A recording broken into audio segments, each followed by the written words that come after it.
வணக்கம். குருவே சரணம். எப்பயுமே சாப்பாடு ஏன் இந்த வாழ்க்கையில ரொம்ப அவசியமான ஒன்றாக இருக்கிறது? யோக பாதையில் சாப்பாடு ஏன் ரொம்ப, ரொம்ப, ரொம்ப, ரொம்ப முக்கியம் அப்டின்னா, ஒரு காலகட்டம் வரைக்கும் ஏதாவது சாப்புட்ணும். ஒரு காலகட்டத்துக்கு அப்புறம் ரொம்ப ஹெல்த்தியா சாப்புட்ணும். இல்லாட்டினா கண்டிப்பாக இந்த பாடி என்பது நிச்சயமாக தேவையில்லாத பாதிப்புகளுக்குள் வந்து வரும். ஸோ, அதனால விரதம் அப்டின்றது எதற்காக அப்டின்னா, ஆல்ரெடி நான் சொல்லியிருக்கேன். ஃபாஸ்டிங் இருக்கிறதோட கான்செப்ட்டே என்ன அப்டின்னா, ஸ் இந்த வயிற்றில இருக்கக்கூடிய அந்த பாக்டீரியாக்களுக்கு உணவு கிடைக்கல அப்படின்னா, அதோடைய சாப்பாட்டுக்கு என்ன பண்ணும் அப்படின்னா, உங்க உடம்புல இருக்கக்கூடிய வைரஸ் எல்லாம் சாப்பிட ஆரம்பிச்சுரும்.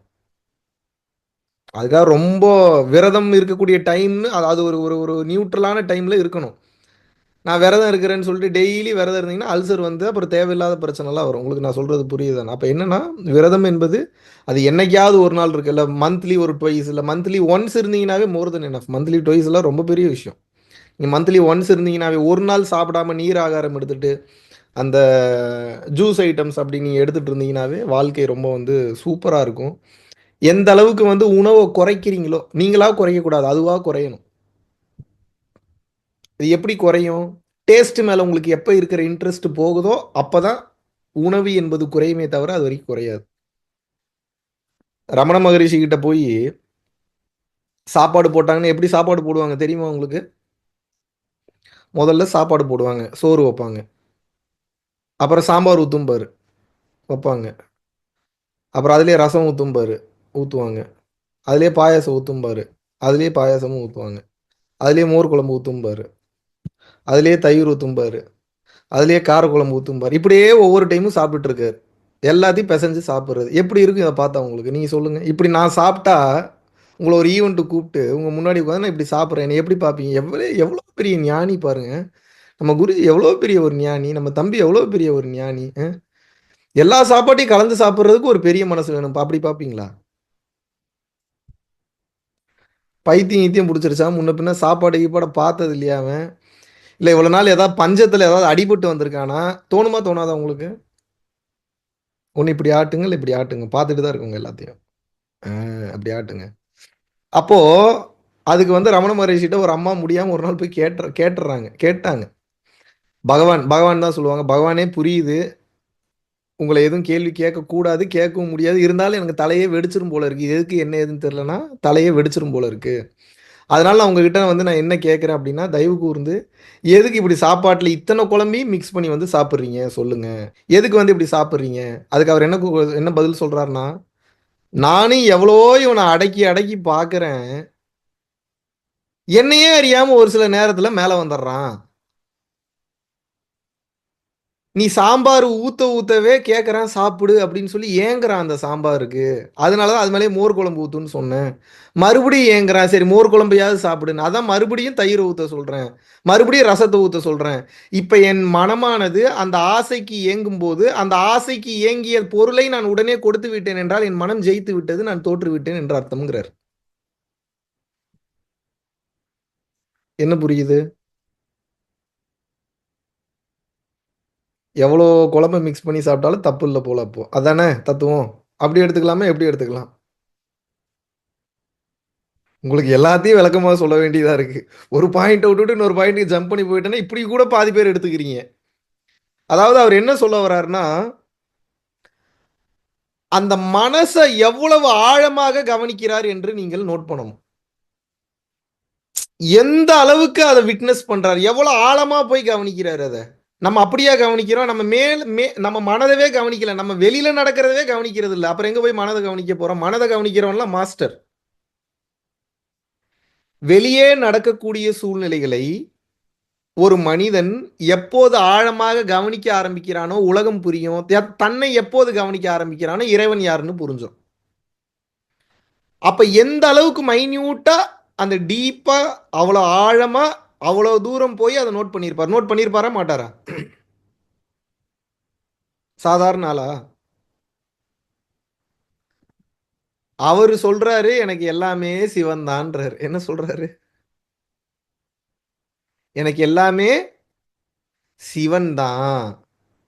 எப்பேர்ப்பட்ட ஒரு வார்த்தை. இன்றைய சிவராத்திரியில முழுக்க முழுக்க ரமணர பத்தியே போயிரும். அவரும் ஒரு சிவபெருமானுடைய ஒரு அங்கம் தானே. இல்லம்பீங்களா நீங்க? இல்லம்பீங்களா?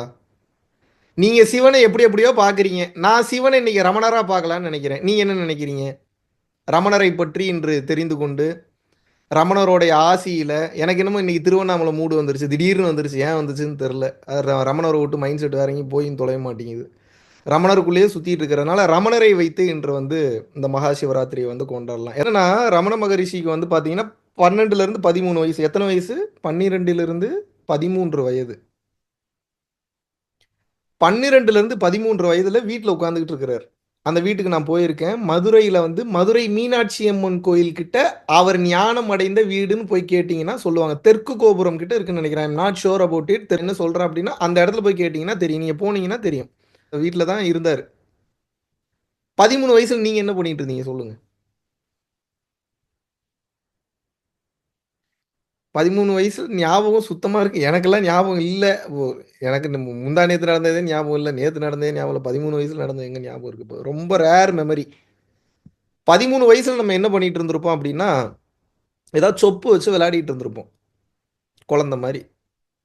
இல்லாட்டினா, அறிவாளின்ற பேர்ல ஏதாவது ஸ்கூல்ல டீச்சர வம்பிழுத்துக்கிட்டு, பக்கத்துல இருக்கிறவன வம்பிழுத்துக்கிட்டு, எங்கேயாவது சுற்றுலா போறோம், சுற்றுலா போறோம்ன்னு ஜாலியா சுத்திட்டு இருந்திருப்போம். அவ்வளோதானே பண்ணியிருப்போம். வேற என்ன பண்ணியிருப்போம்? 13, 14 வயசுல ரமணருக்கு வந்து எப்படிப்பட்ட ஒரு அனுபவம் ஏற்படுது அப்படின்னா, இப்படி உட்கார்ந்துகிட்டு இருக்கிறாரு. நல்லா கவனிங்க. நல்லா கவனிக்கணும். நான் இப்ப சொல்றது நான் 2 வகையா சொல்ல முடியும். மேலோட்டமா கதையா மட்டும் சொன்னேன் அப்படின்னா, ஒரு கதை. ரமணருக்கு ஞானம் கிடைச்சதா. இப்ப நம்ம டீகோட் பண்ணுவோம். ரமணருக்கு ஏன் ஞானம் கிடைத்தது? எப்படி ஞானம் கிடைத்ததுன்றத டீகோட் பண்ணா தான், அதை பற்றி இன்று நம் மகா சிவராத்திரியில அந்த உணர்தலோட அந்த அந்த மெடிடேஷனுக்குள்ள நம்ம முடியும். ரமணருக்கு ஏன் அந்த ஞானம் கிடைத்தது அப்படின்னா, இப்படி உட்கார்ந்துட்டு இருக்கும்போது, இப்ப நமக்கெல்லாம் ஒரு பயம் வரும்ல. இந்த பில்டிங் இடிஞ்சு விழுந்துட்டா என்ன பண்றது? கட்டில்ல படுத்துட்டு இருக்கோம். திடீர்னு கீழ விழுந்துட்டா என்ன பண்றது? ரோட்ல நடந்து போயிட்டு இருக்கோம். திடீர்னு ஒரு காளமாடு வந்து முட்டி குத்தி தூக்கிருச்சுன்னா என்ன பண்றது? ஒரு மலையில வந்து கார் ஓட்டிட்டு ஜாலியா டிராவல் பண்ணிட்டு போயிட்டு இருக்கிறோம். அப்படிப்பட்ட ஒரு சூழ்நிலையில காரு படார்ன்னு கவுந்து கீழ விழுந்துருச்சுன்னா என்ன பண்றது? இப்படி என்ன பண்றது? என்ன பண்றது? எத்தன டைம் உங்களுடைய மனம் வந்து கேள்வி கேட்டது? கேள்வி கேட்டுச்சா இல்லையா?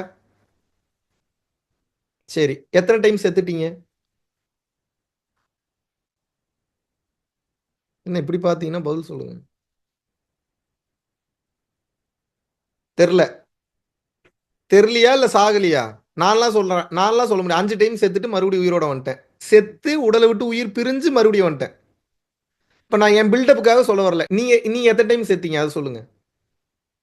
என்னடா கேள்வி கேட்கிற? ஏதாவது கான்ஷியஸா தான் கேட்கிறியா? ஏதாவது தெளிவா தான் கேள்வி கேட்கிறியா? ஏன்டா என்னடா லூசு மாரி கேள்வி கேட்கிற? எப்புட்றா செத்தா உயிரோட வர முடியும்? அதானே கேள்வி. ஒரே ஒரு முறை சாவதற்காக மனிதன் இந்த மரண பயம் வரும்போதெல்லாம் பீதியில செத்துக்கிட்டு இருக்கான். Yes or no? சாக போறது ஒரே ஒரு டைமு. எங்கள மாரி நீங்க அடிக்கடி சாகுற ஆளும் கிடையாது. எப்பயோ ஒரு டைம் சாகுறதுக்கு ஏன் இப்பத்துலருந்து அந்த பயத்தோட இருக்கீங்க நீங்க?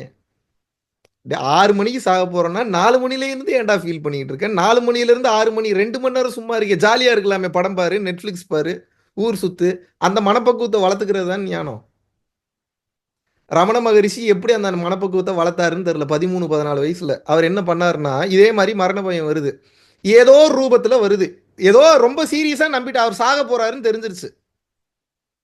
அந்த மரண நிகழ்வு என்பது அவருக்கு ஏற்படுகிறது. நீங்க இருந்திருந்த இப்போ உங்களுக்கு மூச்சு நிக்க போகுதுன்னு தெரியுது. நீங்க என்ன பண்ணுவீங்க?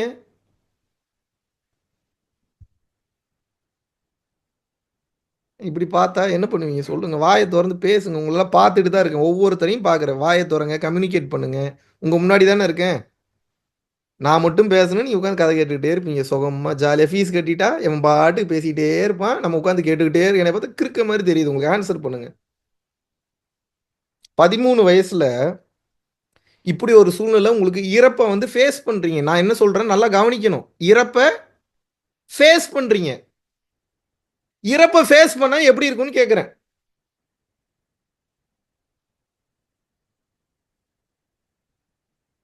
அதெல்லாம் அத நெனச்சு பார்க்க முடியுதா? ஃபேஸ் பண்றதுன்னா என்னன்னா, லெட் மீ எக்ஸ்ப்ளைன். அப்பதான் உங்களுக்கு அதோட வலி வேதனை புரியும். உடம்பில் உள்ள ஒவ்வொரு நாடி நரம்பும் வலி வேதனைய குடுக்க ஆரம்பிக்கும். மூச்சு அப்நார்மல் பிரீத்திங்க்கு போகும். பேட்டர்னே மாறிடும். மூச்சு விட முடியாது. அடைப்பு ஏற்படும். காதெல்லாம் ஒரு மாதிரி திருகும். அந்த மாதிரியான சுச்சுவேஷன்ல என்ன பண்றதுன்னே தெரியாது. என்ன பண்ணுவீங்க? ரமணர் என்ன செய்தார் என்றால், தெளிவா ஒண்ண பண்ணாரு. என்ன பண்ணாரு அப்படின்னா, சரி சாக போறோம்ன்னு தெரிஞ்சிருச்சு. எப்படி சாக போறோம்ன்னு பார்ப்போம்ன்னு பார்த்தாரு. என்ன பண்ணாரு? சரி சாக போறோம்ன்னு தெரிஞ்சு போச்சு. சரி எப்படி சாக போறோம்? பார்ப்போம். எவனாவது அவன் சாவ அவனே பார்ப்பானா?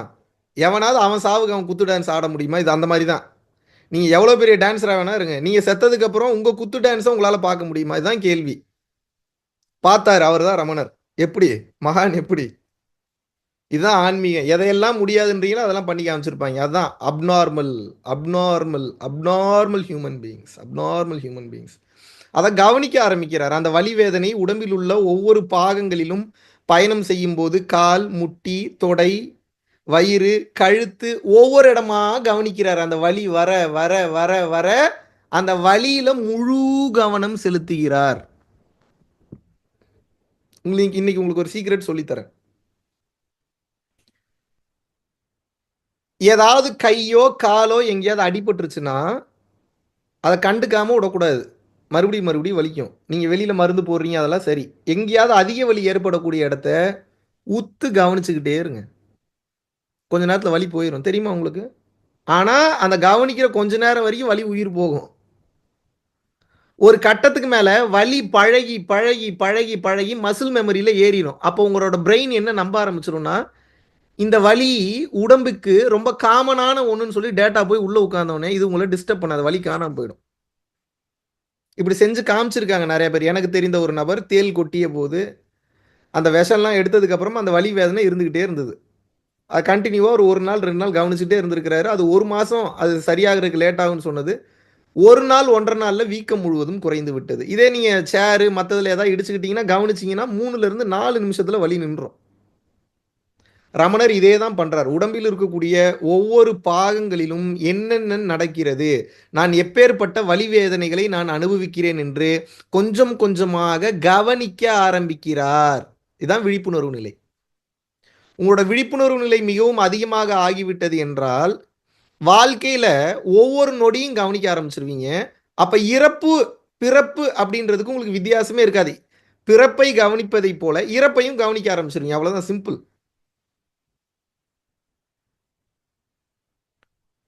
எப்போது ரமணர் தனது கால் கட்டை விரல்ல இருந்து ஆரம்பிச்சு உச்சந்தலை வரைக்கும் கொஞ்சம் கொஞ்சமாக கவனிக்க ஆரம்பித்தாரோ, அந்த உயிர் மேலேயே அவர் கவனம் இருந்துட்டு இருந்திருக்கு.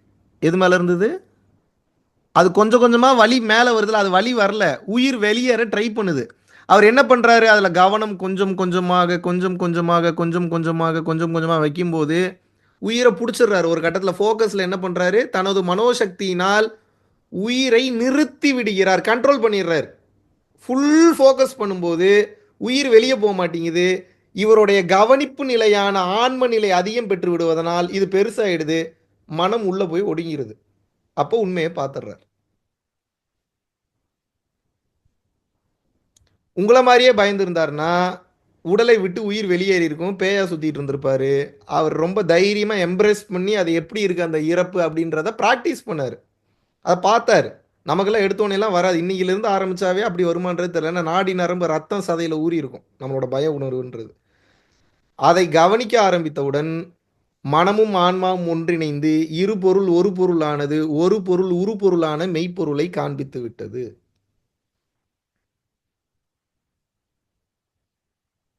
இப்ப பிரச்சனை என்னன்னா, உங்களுக்கு பெரிய பெரிய கதையா கேட்குறீங்க. அங்கலாம் விஷயமே இல்ல. ஒரு அடி நச்சுன்னு அடிச்சீங்கன்னா ஓப்பன் ஆயிடும். அவ்வளோதான். சிம்பிள். Very simple. ஆனா அந்த ஒரு அடி எப்படி அடிக்க போறீங்க? அந்த ஒரு அடி எப்படி அடிக்கிறதுன்னா, விடாம அதிலேயே இருக்கிறது. விடாம அதிலேயே இருக்கு. அதே கான்ஷியஸ்னஸ்ல இருக்கு. அதே கான்ஷியஸ்னஸ்ல நிக்கணும். மைண்ட் தான், உடல் தான், அதுதான், இதுதான். இப்படிலாம் மாத்தவே கூடாது. முழுக்க முழுக்க ஆன்மா தான். இந்த மைண்ட் செட்ல இருக்கணும். ரமண மகரிஷியை பற்றி சொல்ல வேண்டுமென்றால், ஒரு காலகட்டத்துக்கு அப்புறம் இந்த ஞானத்துக்கு வந்து வரார். நல்லா கவனிக்கணும். இந்த ஞானம் அப்படியே ஓப்பன் ஆகுது. ஓப்பன் ஆன உடனே உண்மை என்னன்றத பார்க்குறாரு. என்ன உண்மைய பார்க்குறாரு? என்ன பார்த்திருப்பாருன்னு நெனைக்கிறீங்க?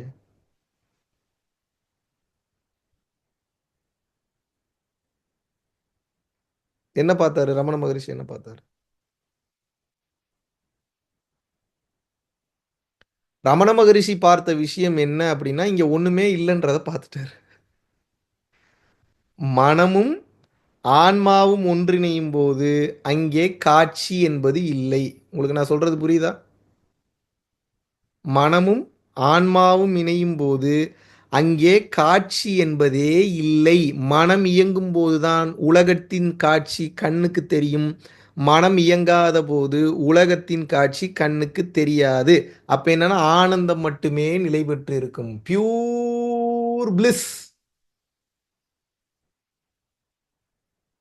அந்த பியூர் பிளிஸ்ஸ பார்த்துட்டார். அங்க அங்க பார்க்கறக்கு ஒண்ணும் இல்ல. அங்க கேட்கறக்கு ஒண்ணும் இல்ல. அங்க டிஃபைன் பண்றக்கு ஒண்ணும் இல்ல. அங்க எக்ஸ்பிளைன் பண்றக்கு ஒண்ணும் இல்ல. அங்க யாருக்கு விளக்கம் குடுக்க தேவையில்ல. அங்க யாருக்கு இன்டர்வியூ குடுக்க தேவையில்ல. அங்க யாரையும் விமர்சனம் பண்ண தேவையில்ல. அங்க யாருக்கும் மறுப்பு சொல்ல தேவையில்ல. அது என்னன்னே தெரியல. அங்க ஒண்ணும் இல்ல. இவ்வளோ நாள் நீங்க வச்ச பேரு இல்ல. இவ்வளோ நாள் நீங்க நெனச்ச உருவம் இல்ல. ஆனா உடல் இருக்கு. ஆனா அவர் இல்ல.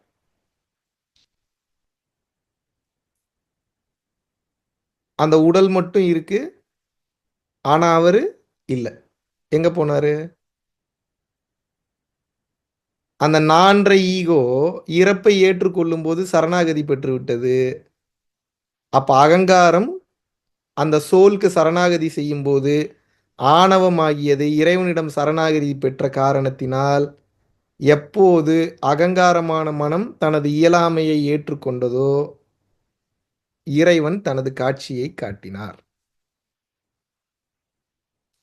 இது டிசைனே இப்படித்தான் இருக்கு. நீங்க வேற எப்படி போனீங்கனாலும் ஒண்ணும் பண்ண முடியாது. நீங்க எப்ப அத ஃபுல்லா ஏத்துக்கிறீங்களோ, அப்பதான் அது தெரியும். அது வரைக்கும் தெரியாது. அப்படியே ஒரு ஆனந்த நிலையில இருக்கிறாரு. அப்படியே இருக்கிறாரு. அப்படியே இருக்கிறாரு. அப்படியே அப்படியே அனுபவிக்கிறாரு.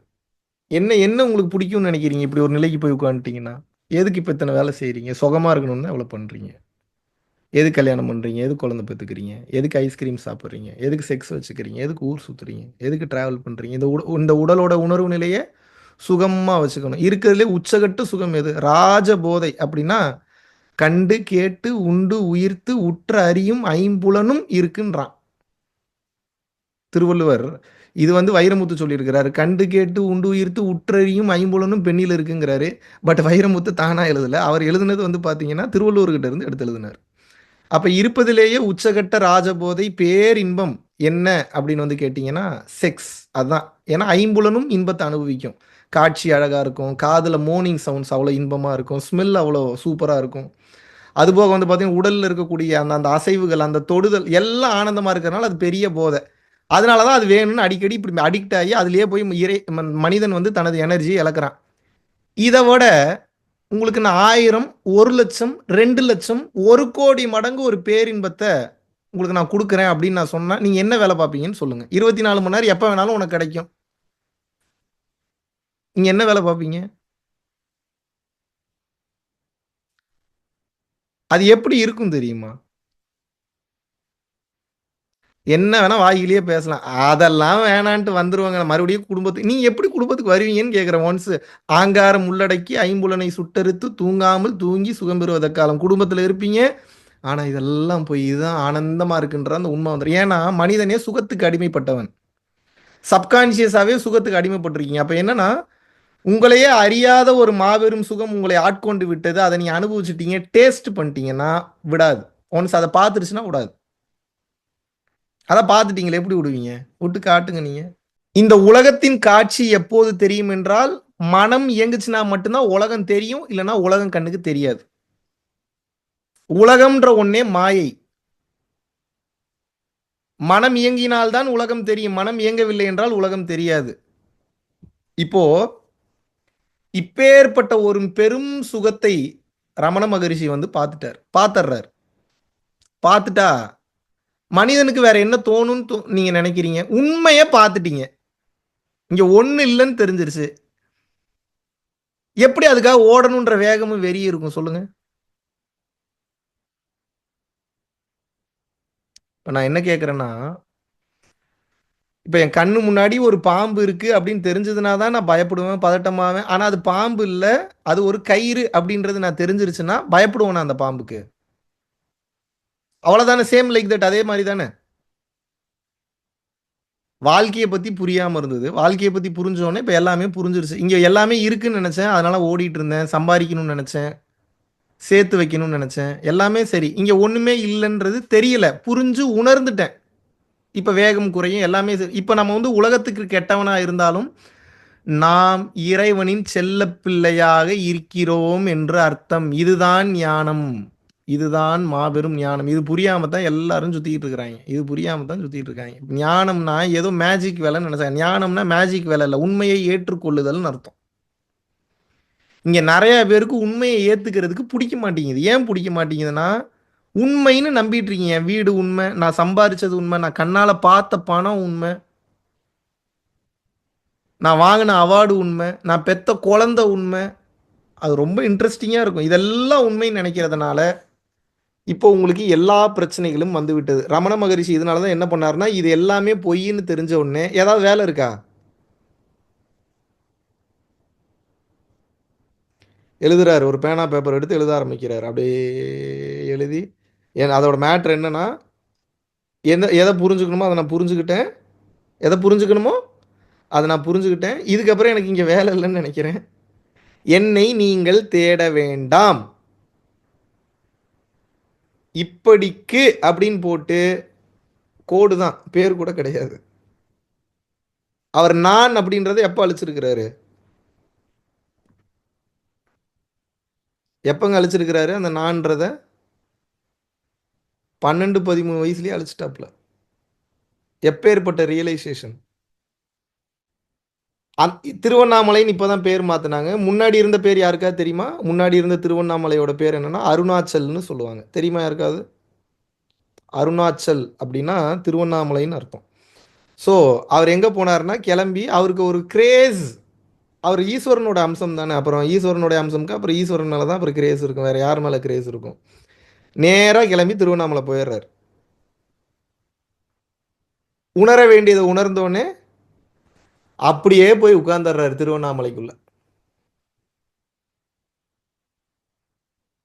அப்புறம் அங்க இருக்கக்கூடிய ஒரு யோகி தேடி கண்டுபிடிச்சு சேஷாத்ரி சுவாமிகள் நினைக்கிறேன் அந்த டைம்ல இருந்தவர். இவன் எங்க இருக்கிறாருன்னு பார்த்து ஒரு ஒரு ஒரு அப் அவரு சமாதியில போய் உட்கார்ந்துட்டாருன்னா, அது சமாதின்றது என்ன செத்துட்டாருன்னு அர்த்தம். இந்த சென்ஸ் இறைவனோடு கலந்துட்டார். நார்மலா சாகிறவன் செத்துட்டான். மனதை ஆன்மாவோடு லயப்படுத்தினவன் இறைவனோட கலந்துட்டான்னு அர்த்தம். சித்தர். அந்த நிலையில போய் உட்கார்ந்துட்டார். ஒரு ஒரு இன்னைக்கு நீங்க போனீங்கன்னா கூட தெரியும் திருவண்ணாமலையில அந்த திருவண்ணாமலை கோவிலுக்குள்ள ரமண மகரிஷி அவர்களை சேஷாத்திரி சுவாமிகள் ஒரு இடத்துல இருந்து வெளியில இழுத்துட்டு வந்தார். உள்ளுக்குள்ள இருக்கக்கூடிய அந்த அது ஜீவசமாதி இல்ல, அது வந்து ஒரு குகை மாதிரி இருக்கும். அது ஒரு ஒரு இடுக்குக்குள்ள போய் உட்கார்ந்துக்கிட்டார். எவனோ உட்கார்ந்துருக்கானேடா, யாரை பாருங்க, இறைவனுடைய கருணையை பாருங்க, அப்படியே விட்டுருக்கலாம். பட் இன்னும் இவருக்கு வேலை இருக்கு, இவரால் பல ஞானிகள் தெளியணுன்றதுனால சேஷாத்திரி சுவாமிகளுக்கு காமிச்சு கொடுக்கப்பட்டு அவர் போய் அங்கேருந்து அப்படியே கூப்பிட்டுட்டு வெளில வராரு. பார்த்தா அவ்வளோ சின்ன பையன், சின்ன வயசு, கை காலெல்லாம் இந்த தேரை, தேளு, மற்ற சில அந்த பூச்சி பட்டை அதெல்லாம் கடிச்சு கடிச்சு கை கால்லாம் பூரா புண்ணாகி போய் கிடக்கு.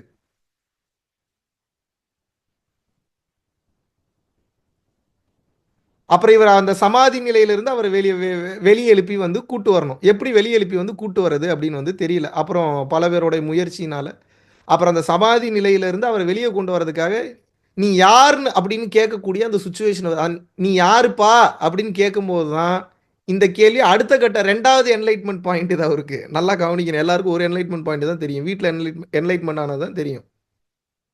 நான் யாருன்ற கேள்விய ரமண மகரிஷி கண்டுபிடிக்கவில்லை. இது தெரியுமா உங்களுக்கு? தெரியுமா தெரியாதா? நான் யார் என்பதை ரமண மகரிஷி முதலில் கண்டுபிடிக்கவில்லை. நான் யார்ன்றத அவருடைய நண்பர், அவரை சார்ந்தவர்கள் நீ யாருப்பான்னு கேட்கும்போது இந்த கேள்விக்கு அப்பதான் சிந்திக்கவே ஆரம்பிக்கிறார் நான் யாருன்னு. அந்த கேள்வி நீ யாருப்பா அப்படின்னு கேட்ட அந்த கேள்வி சமாதியில இருந்த அவரை வெளியே கொண்டு வந்துருச்சு. எப்படி பாருங்க அத. அப்ப நீங்க நான் கேட்கிறப்ப உங்கள நீ யாருப்பா? இப்ப உங்களுக்கு ஏதாவது நடந்ததா? அப்ப அவங்க என்ன மாரி கான்ஷியஸ்னஸ்ல இருக்காங்க? எவ்வளோ தெளிவா இருக்காங்க? எவ்வளோ ஆழமா இருக்காங்க? எவ்வளோ அழுத்தமா இருக்காங்க? "நீ யாருப்பா?" அப்படின்னு கேட்கும்போது,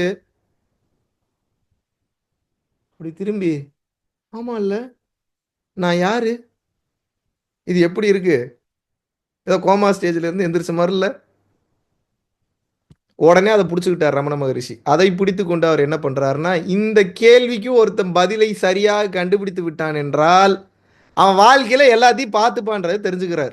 அதுக்கப்புறம் தான் அத எல்லாத்துக்கும் இந்த கேள்விய கேளுன்னு கேட்கிறாரு. "நான் யார்? கேளு. உன்னவே கேளு." ஏன்னா இது ஒண்ணு புரிஞ்சிருச்சுன்னா எல்லாம் புரிஞ்சிரும். அண்ட சராசரமும் புரிஞ்சிரும். ஏன் வந்தீங்கன்றது தெரிஞ்சிரும். ஏன் பொறந்தீங்கன்றது தெரிஞ்சிரும்.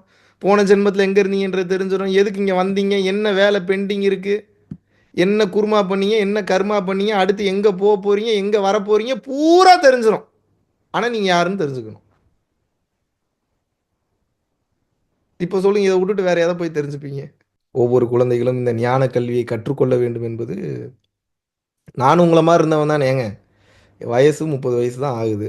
இந்த தெளிவு கிடைச்சப்ப வயசு 24. 24 வயசுல அப்போ எவ்வளோ கேள்வி கேட்டுட்டு இருந்தப்பன், எவ்வளோ மாடர்னைஸ்டா இருந்திருப்பேன். சினிமால இருந்த பையன், எவ்வளோ பார்த்துருப்பேன்.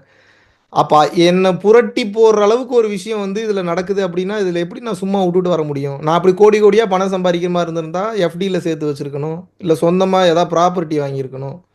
இல்லாட்டினா வேற ஏதாவது வீடு கட்டியிருக்கணும். ஃபாரின் ஒரு மண்ணாங்கட்டியும் பண்ணல. ரன் பண்றான் அவ்வளோதான். ஏன்? இப்போதைக்கு இந்த மக்களுக்கு இந்த உண்மை சேர வேண்டும் என்றால், அதுக்கு ஒரு இன்ஸ்டிடியூஷன் தேவை. இன்ஸ்டிடியூஷனுக்கு உண்டான பாதுகாப்பு உபகரணங்கள் தேவை. இன்ஸ்டிடியூஷனுக்கு உண்டான அனைத்தும் தேவை என்ற காரணத்தால் இதை நான் வந்து நடத்தி கொண்டு சென்று இருக்கிறேன். இப்ப எனக்கெல்லாம் கமிட்மெண்ட் இருக்கு. உங்களுக்கு நடத்தணுன்ற அந்த எண்ணம் இருக்கு. அதனால நடத்துறேன். ரமண மகரிஷிக்கு என்ன மனம் இருந்தது? என்ன எண்ணம் இருந்தது? ஒண்ணே ஒண்ணு தான் இருந்தது. அடுத்து எனக்கு டைம் வர வரைக்கும் இந்த கேள்வியை கேட்க வைத்து ஒவ்வொருவரையும் நான் தெளிய வைத்துக் கொண்டே இருப்பேன் என்ற முடிவை எடுத்தார். அந்த ஒரு கேள்வியான நான் யாருன்றதை மட்டும் வச்சு ஏகப்பட்ட மனிதர்களுக்கு ஞான விளக்கம் கொடுத்தார். ஏகப்பட்ட ஞானிகளை உருவாக்கினார். தெரிஞ்சும் தெரியாமையும் ஏகப்பட்ட பேரை உருவாக்கினார். இந்த சிவராத்திரிக்கு உண்டான மாபெரும் முக்கியத்துவம் என்ன அப்படின்னா, பிரம்மா, விஷ்ணு, சிவன் வந்து சொல்லுவாங்க. பிரம்மா என்பவர் படைக்கக்கூடியவர், விஷ்ணு என்பவர் காக்கக்கூடியவர், சிவன் என்பவர் அழிக்கக்கூடியவர். இது என்ன அப்படின்னா, இது மூன்றுமே ஒவ்வொரு தத்துவமாக கருதப்படுகிறது. அது என்ன பிரம்மா தத்துவம் அப்படின்னா, வயிற்றுக்கு கீழ்ப்பகுதி பிரம்மா தத்துவம். இங்கே இருந்து வயிற்று பகுதி வரைக்கும் விஷ்ணு தத்துவம். இதுக்கு மேலே சிவன் தத்துவம். இப்படி எடுத்துக்கோங்க. முதல்ல பிரம்மா. மூலாதாரத்துக்கு கீழே பிரம்மா. மூலாதாரத்துக்கு மேலே மூலாதாரம் சுவாதிஷ்டானத்திலிருந்து விசுத்திக்கு கீழே வரைக்கும் விஷ்ணு. அதுக்கப்புறம் விசுத்தியிலிருந்து சகஸ்ரா வரைக்கும் சிவன். ஏன் இதுக்கு காரணம் தெரியுமா உங்களுக்கு? இதற்குண்டான காரணம் என்னவென்றால், நமது இனப்பெருக்க உறுப்பை வைத்துதான் இந்த உலகத்தில் குழந்தையை உருவாக்குறோம்.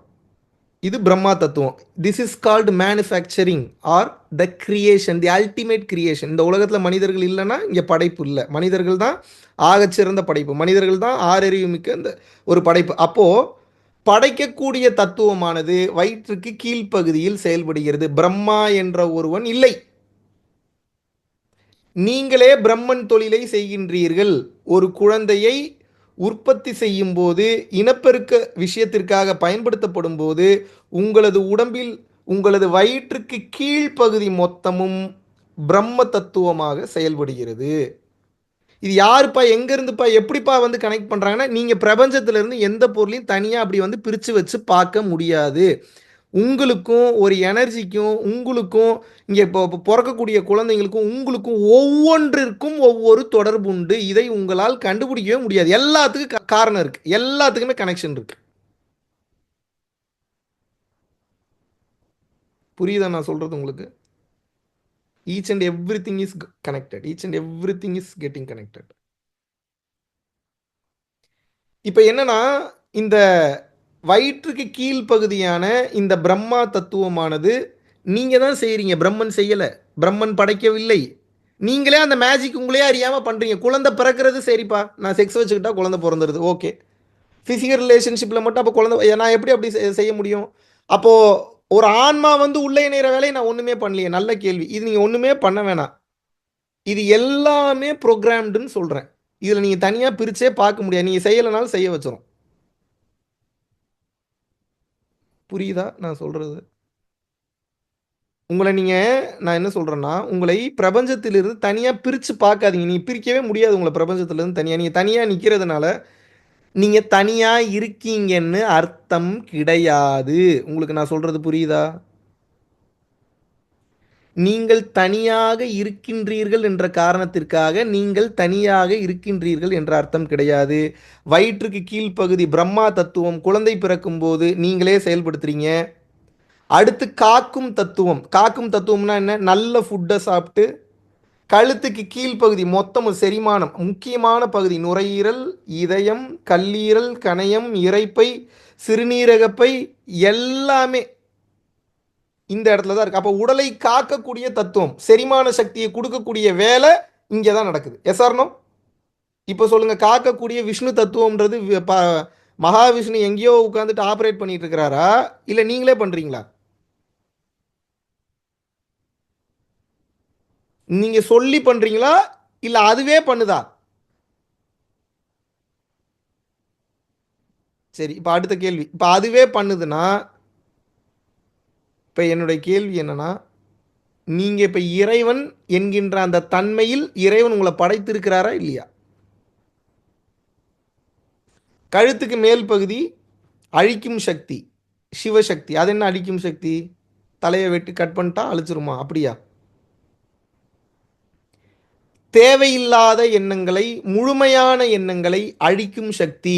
அதாவது உலகப்பற்று, இச்சை, ஆசை எனும் அறியாமையை அழிக்கக்கூடிய சக்தி தான் சிவன். இது பல பேத்துக்கு தெரியாது. உலகத்தை அழிக்கிறவர், குடும்பத்தை அழிக்கிறவர், குடும்பத்தை பிரிச்சிடுறவர், நல்ல குடும்பத்தை பிரிச்சவர், இப்படியே தப்பு தப்பான கால்குலேஷன் எதையாவது வாய்க்கு வந்து உருட்டிக்கிட்டு பேசிக்கிட்டு வச்சுக்கிட்டு சிவபெருமானையும் தப்பு தப்பா சொல்லிக்கிட்டு அறியாமையை அழித்து ஞானம் எனும் மாபெரும் ஒளிச்சுடரை கொடுக்கக்கூடிய ஒரு மாபெரும் ஆற்றல் மிக்க மகான் சிவபெருமான். அது எப்படி? பூர்வ மத்தியத்தை கவனிச்சுக்கிட்டே இருங்க. மனம் உற்பத்தி ஆகிற இடம் எதுன்னு தெரியும். அப்புறம் அங்கே கவனம் போகும். அப்புறம் அதை கவனிக்க ஆரம்பிப்பீங்க. அப்புறம் அங்கே ஒன்று கிரியேட் ஆகும். அப்புறம் அதை கவனிக்க ஆரம்பிப்பீங்க. அப்புறம் அங்கே ஒன்று கிரியேட் ஆகும். அப்புறம் அதுக்குள்ளே போயிட்டீங்கன்னா அப்புறம் தெரிஞ்சிடும் சிவன் எங்கே இருக்கிறாருன்னு. அவர் தெரிஞ்சிட்டாருன்னா அப்புறம் பொய்யெல்லாம் தெரியாது, போயிடும். ஏன்னா அவர் வந்துட்டாருன்னா அவர் தான் மாஸ். அவர் தான் இந்த ஃபைனல் என்ட்ரி மாதிரி, பாஸ் மாதிரி. அவர் அவர் அவர் ராஜா மாதிரி ஃபைனலாக தான் வருவார். அவர் வந்துட்டாருன்னா காலி பண்ணிடுவார், எல்லாத்தையும் அழிச்சிருவார். எல்லாத்தையும் அழிச்சிருவார். எல்லாத்தையும் எதை அழிப்பார்? உலகத்தை அழிச்சிருவாரு. சத்தியமா அழிப்பார். எப்படி நீங்க நினைக்கிற மாதிரி அழிக்க மாட்டாரு. இப்ப தப்பு தப்பா காட்டுதுல உலகம் இருக்குன்ற மாதிரி ஒரு உண்மை நினைச்சு அதை அழிச்சிருவார். கண் அழிக்க மாட்டாரு. இப்படி ஒண்ணு இல்லப்பா புரிஞ்சுக்கன்னு சொல்லி அழிச்சிருவார். இப்ப சொல்லுங்க, சிவன் அழிக்கிறது நல்லதா கெட்டதா?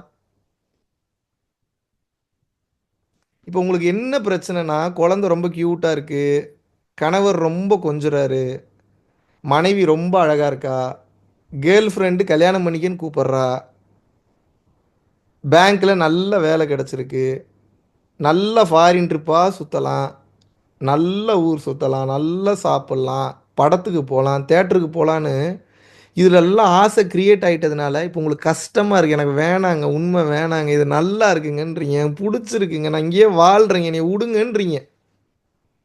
நான் பாட்டுக்கு வாழ்ந்துட்டு போகிறேன், உனக்கு என்னடா பிரச்சனைன்றீங்க. எனக்கு ஒரு பிரச்சனையும் இல்லை, பிரச்சனை உங்களுக்கு தான். எனக்கு என்ன பிரச்சனை? எனக்கு என்ன பிரச்சனை? எனக்கு ஒரு பிரச்சனையும் இல்லை, எனக்கு என்ன பிரச்சனை?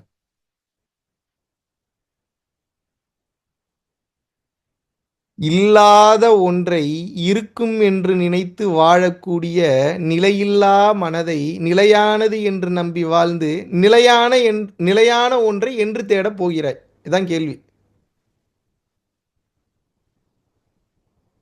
இல்லாத ஒன்றை இருக்கு என நினைத்து நிலையான பொருளை நிலையில்லா பொருளை நிலை என நினைத்த நீ நிலையான பொருளை எப்போது தேடப் போகிறாய்? பதில் சொல்லுங்க.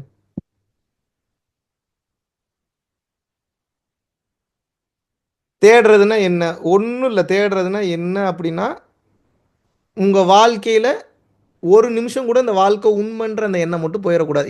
இதை நீங்கள் மாஸ்டர் பண்ணிட்டீங்கன்னா ஜெயிச்சிட்டீங்க. வந்த வேலை முடிஞ்சு. எந்த சூழ்நிலையிலையும் இது ஒரு டிராமா, இது ஒரு நாடகம், இது ஒரு சீன் என் கண்ணு முன்னாடி நடக்குது, இப்படி தான் பார்க்கணும். இந்த பக்குவத்தை வளர்த்துக்க முடியுமா? நீங்கள் ஜெயிச்சிட்டீங்க. இது எவ்வளோ நீங்க இது ஒண்ண பண்ணிட்டீங்கன்னா, இது எவ்வளோ பெரிய ஒரு மாற்றத்த உங்க லைஃப்ல குடுக்கும் தெரியுமா? ட்ரிமெண்டஸான லைஃப் சேஞ்ச் ஆகும்.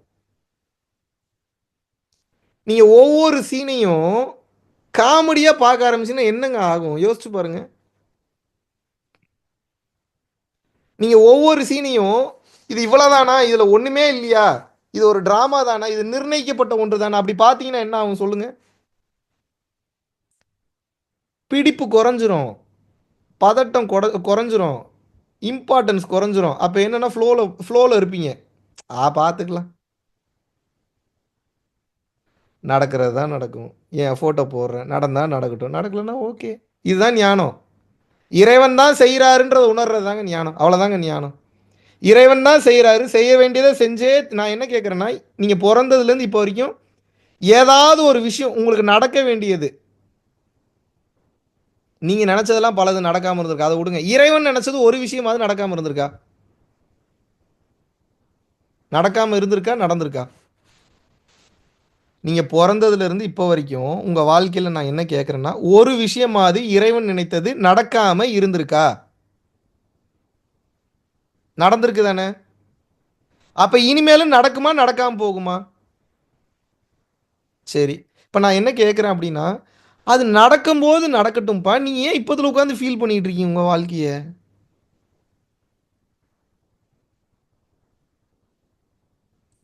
இது இவ்வளதான் வேற ஒரு மேட்டரும் கிடையாது. இதுல ஒரு மண்ணாங்கட்டியும் கிடையாது. இவ்வளதான் ஞானம். சிம்பிள். எனக்கு என்ன பிரச்சனை இல்லன்னு நெனைக்கிறீங்களா? எனக்கும் தான் பிரச்சனை இருக்கு. வரம்போது பார்த்துக்கலாம். இப்ப ஏன் நான் ஃபீல் பண்ணேன்? இவ்வளதான் ஞானம். இப்ப உங்களுக்கு எனக்கு ஒரு டிஃபரன்ஸ்னா, நீங்க பதட்டமாவீங்கன்னா, பதட்டம் ஆக மாட்டேன் அவ்வளதான். ஏன்னா, அப்புறம் நடக்கணும்னு இருந்தா நடக்கத்தானங்க செய்யும். இத ஏத்துக்கிறது தானங்க ஞானம். அந்த தைரியத்த வளர்த்துக்கிறது தானங்க ஞானம். அந்த சிச்சுவேஷன ஃபேஸ் பண்றதுக்கு தைரியமா போய் பிரசன்ஸ் ஆகுறது தான் ஞானம். வேற எத போய் எங்க போய் தேட போறீங்க? எந்த வேலையும் செய்யாம சும்மா விடுங்கன்னு சொல்லல. போய் ஃபேஸ் பண்ணுங்க. புத்திசாலித்தனத்த பயன்படுத்துங்க. உங்களுக்கு நீங்க தான் வேலை செய்யணும். உங்கள செயலற்று சும்மா இருங்க. முடமா இருங்கன்னு நான் சொல்லல. உங்களை முடமாகி விடுங்கள் என்று நான் கூறவில்லை. ஞானத்தை பயன்படுத்தி கூலா போய் அப்ரோச் பண்ணுங்க. ஒவ்வொரு பஞ்சாயத்து போய் பிரச்சனைக்கே போய் பிரச்சனை குடுங்கன்றேன். புரியுதா? புரியலையா உங்களுக்கு நான் சொல்றது?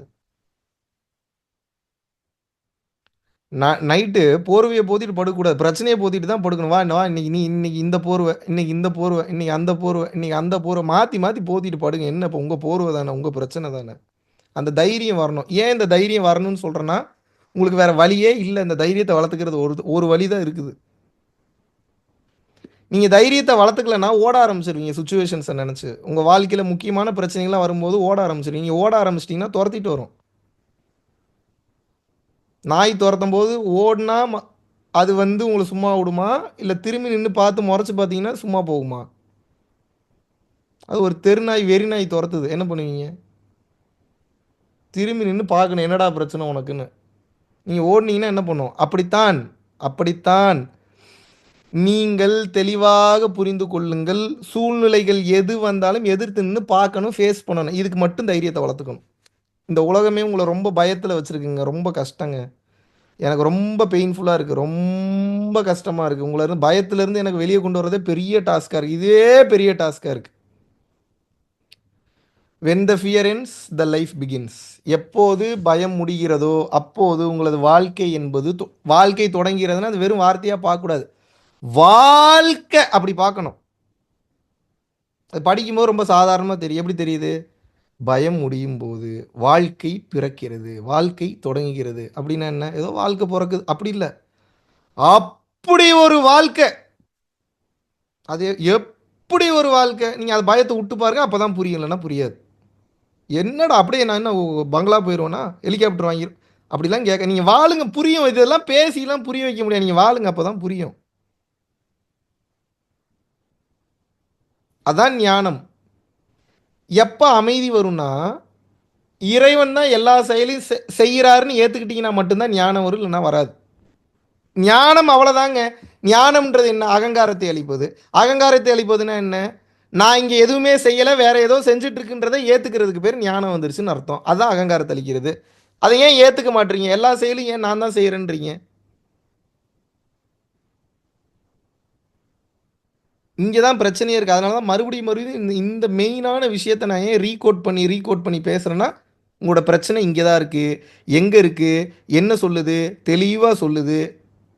எங்கேயாவது ஒரு இடத்துல உங்களுக்கு சுகம் வேணுன்ற காரணத்துக்காக அந்த அப்ரிசியேஷனை போதையாக மாற்றி ஒரு கட்டத்துக்கு மேலே அந்த அப்ரிசியேஷனுக்காக ஏங்க ஆரம்பிச்சிடுறீங்க எல்லாருக்கிட்டையும்.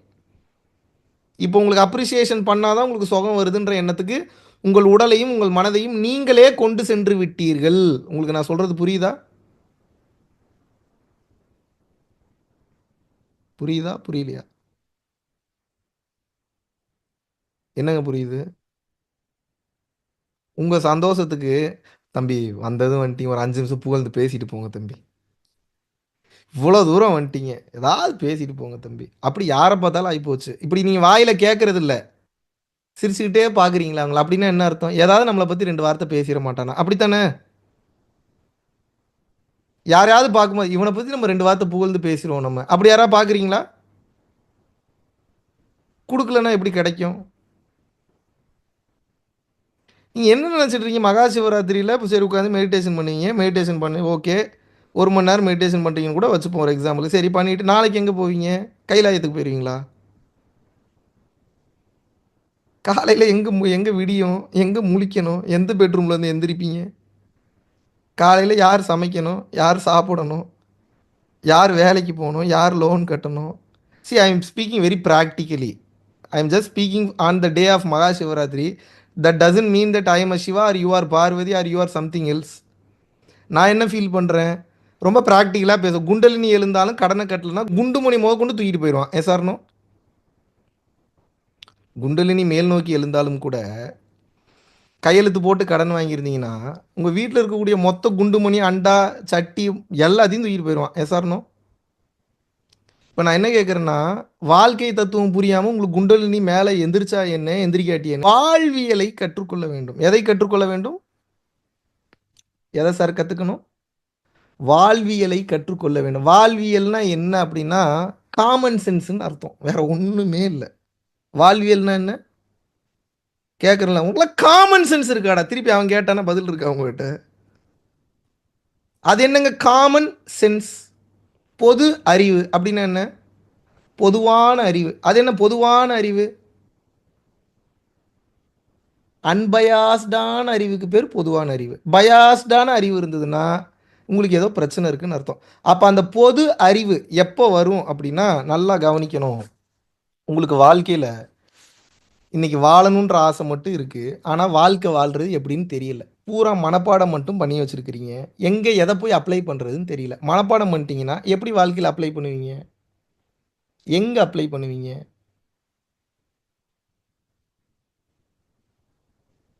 எங்கெங்க அப்ளை பண்ணுவீங்க? சரி எல்லாம் படித்து வச்சிட்டீங்க, எதை கொண்டு போய் எங்கே வைப்பீங்க? சரி நான் என்ன கேட்குறேன்னா, இப்போ ஒரு புக்கில் வந்து எழுதியிருக்கான் சமைப்பது எப்படி அப்படின்னு சொல்லி. உங்களுக்கு சாம்பாரே வைக்க தெரில, ஓகே. முதலில்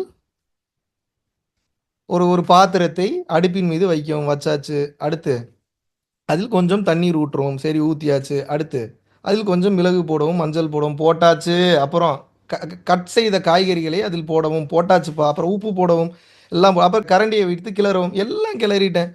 சரி கொஞ்ச நேரத்தில் நல்ல கொதிப்பு வந்தவுடன் ஒரு ஆவி வரும். அதுக்கப்புறம் நீங்கள் கீழே இறக்கி வைத்து விட்டு எடுத்து சுவைத்து பாருங்கள், உங்களுக்கு சாம்பாரின் சுவை புரியும். எல்லாம் சரி, ஏன் ஆவியே வர மாட்டேங்குது? பார்த்தா ஸ்டவ் ஆன் பண்ணல. அதை எழுதலையா அந்த புக்கில்?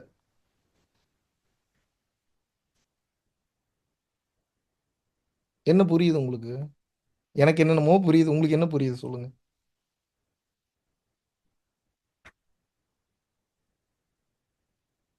இன்னைக்கு அப்படித்தான் படிச்சதை மட்டும் வச்சுக்கிட்டு, நான் எவ்வளவு பெரிய அறிவாளி தெரியுமா? நான் என்ன பண்ணியிருக்கேன் தெரியுமா? நான் என்ன பண்ணியிருக்கேன் தெரியுமா? எங்கே போயிருக்கேன் தெரியுமா? நான் என்னெல்லாம் முடிச்சிருக்கேன் தெரியுமா? எங்கள் அப்பா யார் தெரியுமா? எங்கள் அம்மா யார் தெரியுமா? டே நீ யாருன்னு தெரியுமாடா உனக்கு? அது அந்த கேள்விக்கு பதில் தெரியும். அதுக்கு தெரியவே தெரியாது. பேசிக் காமன் சென்ஸ் ஊரே தெரிஞ்சு வச்சிருக்கேன், அவன் யாருன்னு தெரியல. ஏன் இந்த ஞானிகள் இதில் நிப்ப டே இதுதான் முக்கியம். நீ இது ஒன்றை புரிஞ்சுக்கிட்டேன்னா உனக்கு வேற எதுவுமே தேவையில்லை. லூசு லூசு அறிவு கட்ட கிறுக்கு பயல. இதை ஒன்றை தெரிஞ்சுக்க, வாழ்க்கையில் நீ வேற எதையுமே தெரிஞ்சுக்க வேண்டாம். அதனால ஒரு புரோஜனமும் இல்லை. கற்றதனால் ஆய பயன் என்கொள் வாளறிவன் நற்றால் தொழாரெனின். அப்படின்னா என்ன? படிச்சு என்னடா புரோஜனம்? அறிவு கட்ட முட்டாள். வாளறிவன் நற்றால் தோழ, இறைவனின் திருவடியை பிடி, இல்லை என்றால் ஒரு புரோஜனம் கூட கிடையாதுன்றாங்க.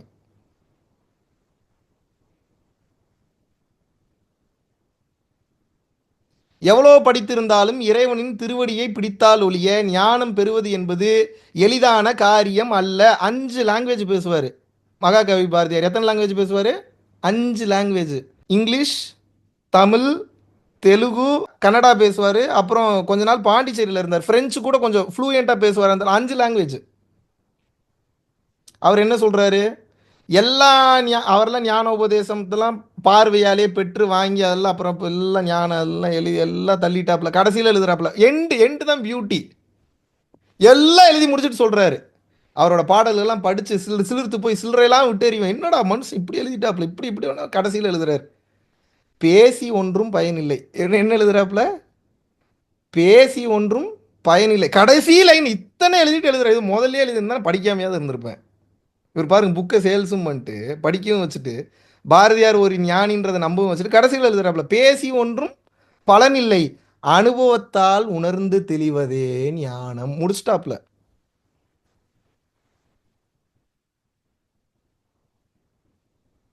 என்ன புரியுது உங்களுக்கு? திருக்குரான் என்ன சொல்கிறது என்றால், பிஸ்மில்லாஹ் இர்ரஹ்மான் இர்ரஹீம் அல்ஹம்துலில்லாஹ் ரன்பில்லாலமின் அர் ரஹ்மான் இர்ரஹீம் மாலிக்யோ மிதின் ஈயாக்கு நஹ்முது பேக் ஈயாக்கு நசீன் இஹ்தினா சராத்த முஸ்தகிம் ஸ்ரத்தல்ல தீன அன்னம் தலஹிம் பேரிம் பஹ்லுமி அலஹிம் அரல்லாலிம் ஆமீன் ஆமீன் ஆமீன். அப்படின்னா என்ன? என்னங்க இப்படி பார்க்குறீங்க? ஏண்டா நீ என்னென்னத்தையோ பேசிக்கிட்டு இப்படி என்னன்னு கேட்டால் நாங்கள் என்ன பதில் சொல்கிறது? ஒன்றும் சொல்ல. இறைவன் எல்லா பொருட்களுமாகவும் இருக்கிறான், எல்லாவற்றிற்குள்ளும் இருக்கிறான், இறைவன் ஒருவனே, அவ்வளோதான்.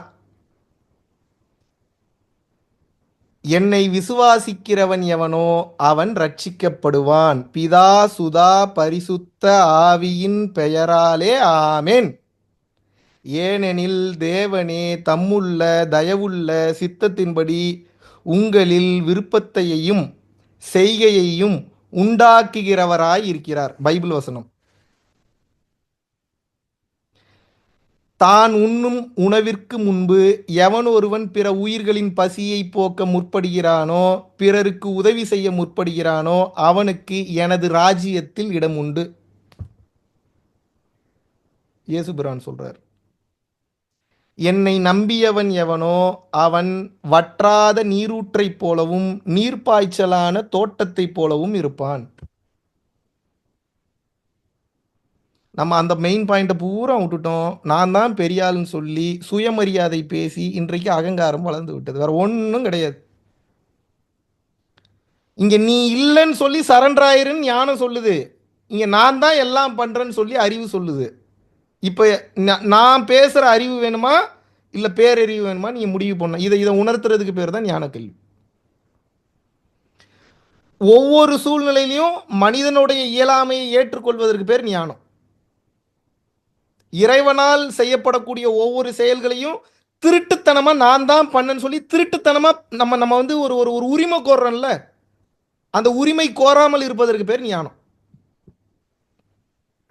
இறைவனால் படைக்கப்பட்ட பொருட்களையும் உயிர்களையும் என் உயிர் என் என் பொருள் அப்படின்னு சொல்லி சொந்தம் கொண்டாடுறீங்கல்ல, அந்த பற்று வச்சிருக்கீங்கல்ல,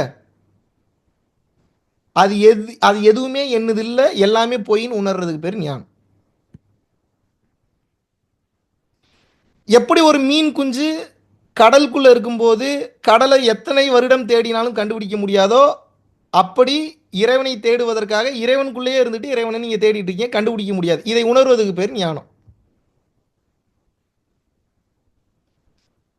ஒரு சிறு எறும்பு எப்படி ஒரு யானையை கீழே தள்ளிவிட முடியாதோ, அந்த எறும்பு என்னுடைய முயற்சி இவ்வளவுதான், என்னால் முடிந்தது இவ்வளவுதான் என்று ஒரு எறும்பு தனது இயலாமையை ஏற்றுக்கொள்வதற்கு பேர் ஞானம்.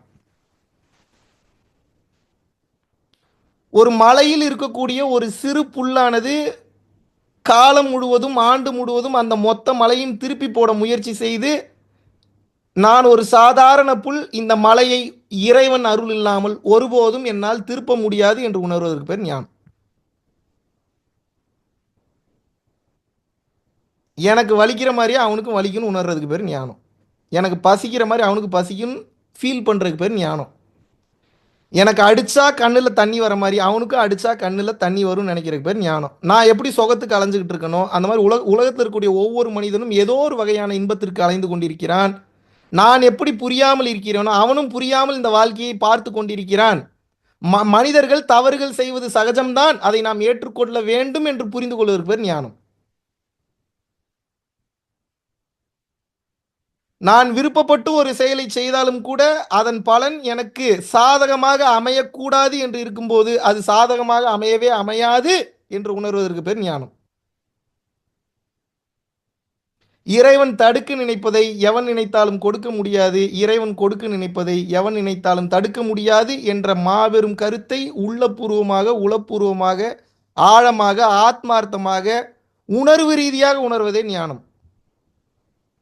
பிள்ளையை பெற்றுவிட்டால் மட்டும் அது என் குழந்தை ஆகிவிடாது. இந்த உடலை பயன்படுத்தி இறைவன் தன்னை தானே பெற்றெடுத்திருக்கிறான். இந்த இறைவனுக்கு இந்த இறைவன் என்ன செய்ய போகிறேன்? தொண்டு செய்ய போகிறேன். பிடித்து வைக்காமல் தொண்டு செய்ய போகிறேன். இது என் பிள்ளை அல்ல, என் பொறுப்பில் கொடுத்திருக்கிறார்கள் என்று உணர்வதற்கு பேர் ஞானம். என் குழந்தையை நான் வளர்க்கவில்லை, இறைவனை வளர்க்கிறேன் என்று உணர்வதற்கு பேர் ஞானம். நான் திருமணம் செய்திருப்பது ஒரு ஆண் அல்ல, அது இறைவனின் ஒரு அம்சம் என்று உணர்வதற்கு பேர் ஞானம். நான் திருமணம் செய்திருப்பது ஒரு பெண் அல்ல, ஒரு மனைவி அல்ல, என் பொண்டாட்டி அல்ல, அது இறைவனின் அம்சம் என்று உணர்வதற்கு பேர் ஞானம். ஒரு திருடன் என்னிடம் இருக்கக்கூடிய பொருட்களை திருடி கொண்டு போகும்போது இறைவா உனக்கு கண்ணில்லையா என்பதை கேட்பதை தவிர்த்துவிட்டு போன ஜென்மத்தில் நான் ஏதோ செய்திருக்கிறேன், அதனால் இறைவன் இந்த ஜென்மத்தில் எனக்கு இந்த சூழ்நிலையை விதித்திருக்கிறார் என்று இதை ஏற்றுக்கொள்ளக்கூடிய அந்த தன்மைக்கு பேர் ஞானம். உள்ளே ஏற்றுக்குங்க, வெளியே கம்ப்ளைண்ட் கொடுங்க, அது வேற. ஆனால் உள்ளே வலிக்கக்கூடாதுன்னா ஏற்றுக்கணும். இன்னும் எவ்வளோ சொல்லணும் உங்களுக்கு? இந்த மாதிரி ஒரு 100 சொல்லட்டுமா, ஒரு 1,00,000 சொல்லட்டுமா? இப்போ நான் பேசுகிறதோட எல்லா பேஸ் ஸ்கோர் ஒன்று தான். என்ன, நீ ஒன்றும் இல்லை, நீ ஒரு வீணாக போனவன், உங்களுக்கு கோவமே வரக்கூடாது. நான் திட்டினேன், நீ ஒரு நாசமாக போனவன், நீ ஒரு வீணாக போனவன், நீ ஒரு விளங்காமல் போனவன், நீ உருப்படவே மாட்ட, நீ விளங்கவே மாட்ட அப்படிங்களா? ரொம்ப சந்தோஷம். ஏன் நான் அதுக்கு தாங்க போராடிக்கிட்டு இருக்கேன் பல வருஷமாக. நாசமாக போய் வீணாக போய் நிர்மூலமாகறதுக்கு தான் முயற்சி பண்ணிகிட்டு இருக்கேன். இப்போ எவனா நீ நாசமாக போயிடுவ அப்படின்னா நீ என்ன சொல்லுவீங்க? இறைவா எனது வரத்தை இவ்வளவு எளிமையாக இன்னொருவன் வாயிலிருந்து கொடுக்கிறாயா? இப்படி பார்க்கணும். இப்படி உணர்றதுக்கு பேர் ஞானம். டெய்லியும் காளி தேவிக்கு பூஜை பண்றேன், என் வண்டி போய் அங்க போய் அந்த அந்த இடத்துல போய் மோதலாமான்னு நினைக்க கூடாது. வண்டியோட போச்சே நல்ல வேலை உயிர் போலன்னு நினைக்கிறதுக்கு பேர் ஞானம். சரி, எல்லாம் சரிங்க. ஒரு கை போயிருச்சுங்க, நல்ல வேலை கை போயிருச்சுன்னு நினைங்க. தலை போயிருந்ததுன்னா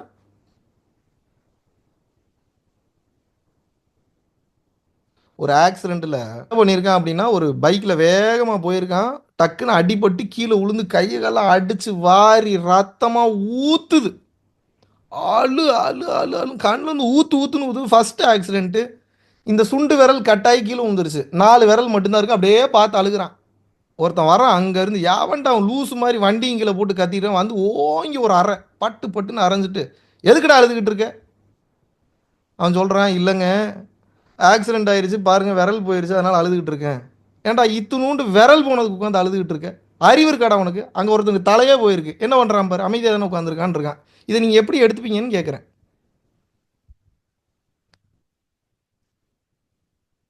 இவன் அறிவோட தான் பேசுகிறானா இல்லை அறிவு இல்லாமல் பேசுகிறானா? ஏன்டா சுண்டு விரல் போனால் பேசுகிறான்டா, தலை போனால் எப்படா பேச முடியும்? என்னடா லூசு மாதிரி கிறுக்க மாதிரி கேள்வி கேட்குறான்னு உங்களுக்கு தோணலாம். ஆனால் நான் என்ன சொல்கிறேன்னா, சில நேரங்களில் சில கிறுக்கு பயலுங்க உங்கள் முன்னாடி இப்படி தான் வந்து பேசுவானுங்க, சரின்னு சொல்லணும். இதுக்கு பேர் ஞானம். இதை விட எப்படி வெளிப்படையாக கேவலமாக சொல்கிறதுன்னு எனக்கு தெரியல. Escapism is a beautiful opportunity.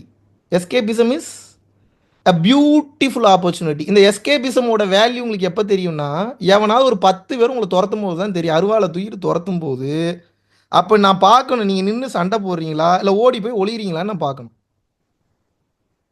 அதில் என்ன ஈகோ? எஸ்கேபிசம் ஆல்ரெடி நம்ம ஒரு ஒரு கேவலமான சுச்சுவேஷன் நம்மளே திங்க் பண்ணி பார்த்துக்கணும். இப்படி நடந்தால் நம்ம என்ன பண்ணுவோம்? கண்டிப்பாக ஓடிடுவோம்.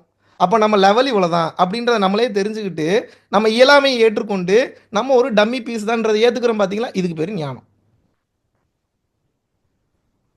மற்றவர்களை பார்க்கும்போது, மற்றவர்கள் பேசும்போது அதெல்லாம் ரத்தத்தில் வரணுங்க. வீரம், தைரியம், வேகம் இதெல்லாம் எங்கே வரணும்? ஜீனில் வரணும். ரத்தத்தில் இருக்கணும், ரத்தத்தில் இருக்கணும். அப்போ தான் அந்த ஃபயர் வரும். நீங்கள் ஒரு சில குவாலிட்டிஸை வந்து பழக பழக வளர வளர இம்ப்ரூவைஸ் பண்ணிக்கலாம். ஒரு சில குவாலிட்டிஸ்லாம் பை பர்த் அமையணும், இல்லாட்டினா வாய்ப்பே கிடையாது. சிவராத்திரியில் இப்போ நான் சிவனை பற்றி பேசக்கூடிய தத்துவம் என்பது ஒன்றை மட்டும்தான் சொல்லுது. நல்லா புரிஞ்சுக்குங்க. நீங்களும் சிவனும் வெவ்வேறு அல்ல. இன்னைக்கு இதுதான் எண்ட் ஆஃப் த டாபிக். நீங்களும் சிவனும் வெவ்வேறு அல்ல. ஆனால் இப்போ நீங்கள் சிவனா இருக்கீங்க. ஆனால் அது சிவன் வெளியே வரல, உள்ள இருக்கிறார். பல வருஷமாக ஒரு காரை நிப்பாட்டி வச்சுருக்கீங்க. கண்ணாடி ஃபுல்லாக தூசு. உள்ளுக்குள்ளே என்ன இருக்குன்றது தெரியுமா? வெளியே இருந்து பார்த்தா இப்போ உள்ளே என்ன இருக்குன்றது தெரியும்னா வெளியில் இருக்கிற தூசை பூரா துடைக்கணும். அவ்வளோதான். உங்கள் வாழ்க்கையில் பண்ணுங்க, உங்களுக்கு உண்மை என்னன்றது புரிஞ்சிடும். நீ என்னடா சொல்ல வர, நீ எக்ஸாக்டாக என்னடா மீன் பண்ண வர? நான் எக்ஸாக்டாக என்ன மீன் பண்ண வரேன் அப்படின்னா, நீங்கள் ரொம்ப பயிற்சி இப்போ இன்னைக்கு உங்களுக்கு வேறு மாதிரி ஒரு டெக்னிக் ஞானம் அடைகிறதுக்கு சொல்லித்தரேன். இந்த வாழ்க்கையோட ஒவ்வொரு சீனையும் இதுக்கப்புறம் உங்கள் வாழ்க்கையில் நல்லா கவனிங்க. நல்லா கண்ணை முழிச்சு வச்சுட்டு காது ரெண்டே ஓப்பன் பண்ணி வச்சுட்டுங்களேன். முக்கியமான பாயிண்ட். இதுக்கப்புறம் உங்கள் வாழ்க்கையில் நடக்கக்கூடிய ஒவ்வொரு சீனையும், ஒவ்வொரு சம்பவத்தையும், ஒவ்வொரு சூழ்நிலையும் கனவாக தான் பார்க்கணும். எப்படி பார்க்கணும்? அம்மா சத்தியமாக இது கனவு தான், நீங்கள் தான் உண்மையை நினச்சி பார்த்துட்டு இருக்கிறீங்க. இப்போ உங்களுக்கு பொய் சொல்லி எனக்கு எதாவது நடக்க போதா, எனக்கு எதாவது கொடுக்க போகிறீங்களா? கனவை கனவாக பார்க்குறதுல வாட் இஸ் யுவர் ப்ராப்ளம்? ஆம் ஐ குட்? ஆம் ஐ ஃபேர்? நியாயமாக கேட்குறேன்னா, இல்லை பேராசையில் எதாவது கேட்குறேன்னா, எதை பண்ணுங்க அதை பண்ணுங்கன்னு உங்களை டெய்லி 1 மணி நேரம் மெடிடேஷன் பண்ண சொன்னேன். பாருங்கள் எந்த அளவுக்கு இறங்கி வந்துட்டேன் பாருங்கள். எவ்வளோ நியாயமாக எவ்வளோ ஈஸியாக இறங்கி வந்துட்டேன் பாருங்கள். இது ஏன் பண்ண சொல்கிறேன்றதுக்கு ஒரு முதல்ல பண்ணுவீங்களா மாட்டிங்களா? தலையாட்டுங்க. சரி, ஏன் பண்ணணும்னு சொல்கிறேன். இங்கே இருக்கக்கூடிய இந்த பொய்யான உண்மையை ஆக்சுவல் பொய்ன்றது எப்போ தெரிய வருதோ, எப்போ இப்போ இருக்கக்கூடிய ஒவ்வொரு சூழ்நிலையும் ஒவ்வொரு சம்பவமும் கனவாக பார்க்க ஆரம்பிக்கிறீங்களோ, நைட்டு நீங்கள் தூங்கும்போது உங்களுக்கு வரக்கூடிய கனவும் கனவாகவே தெரியும்.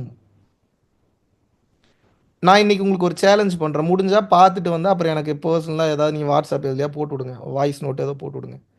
உங்களால் தூங்கும்போது கனவு வரும்போது எனக்கு இப்போ கனவு வருதுன்னு அக்னாலேஜ் பண்ண முடியுதா? எப்போது ஒரு மனிதனுக்கு கனவு வரும்போது இது கனவு என்று தெரிகிறதோ, now you can control your dreams.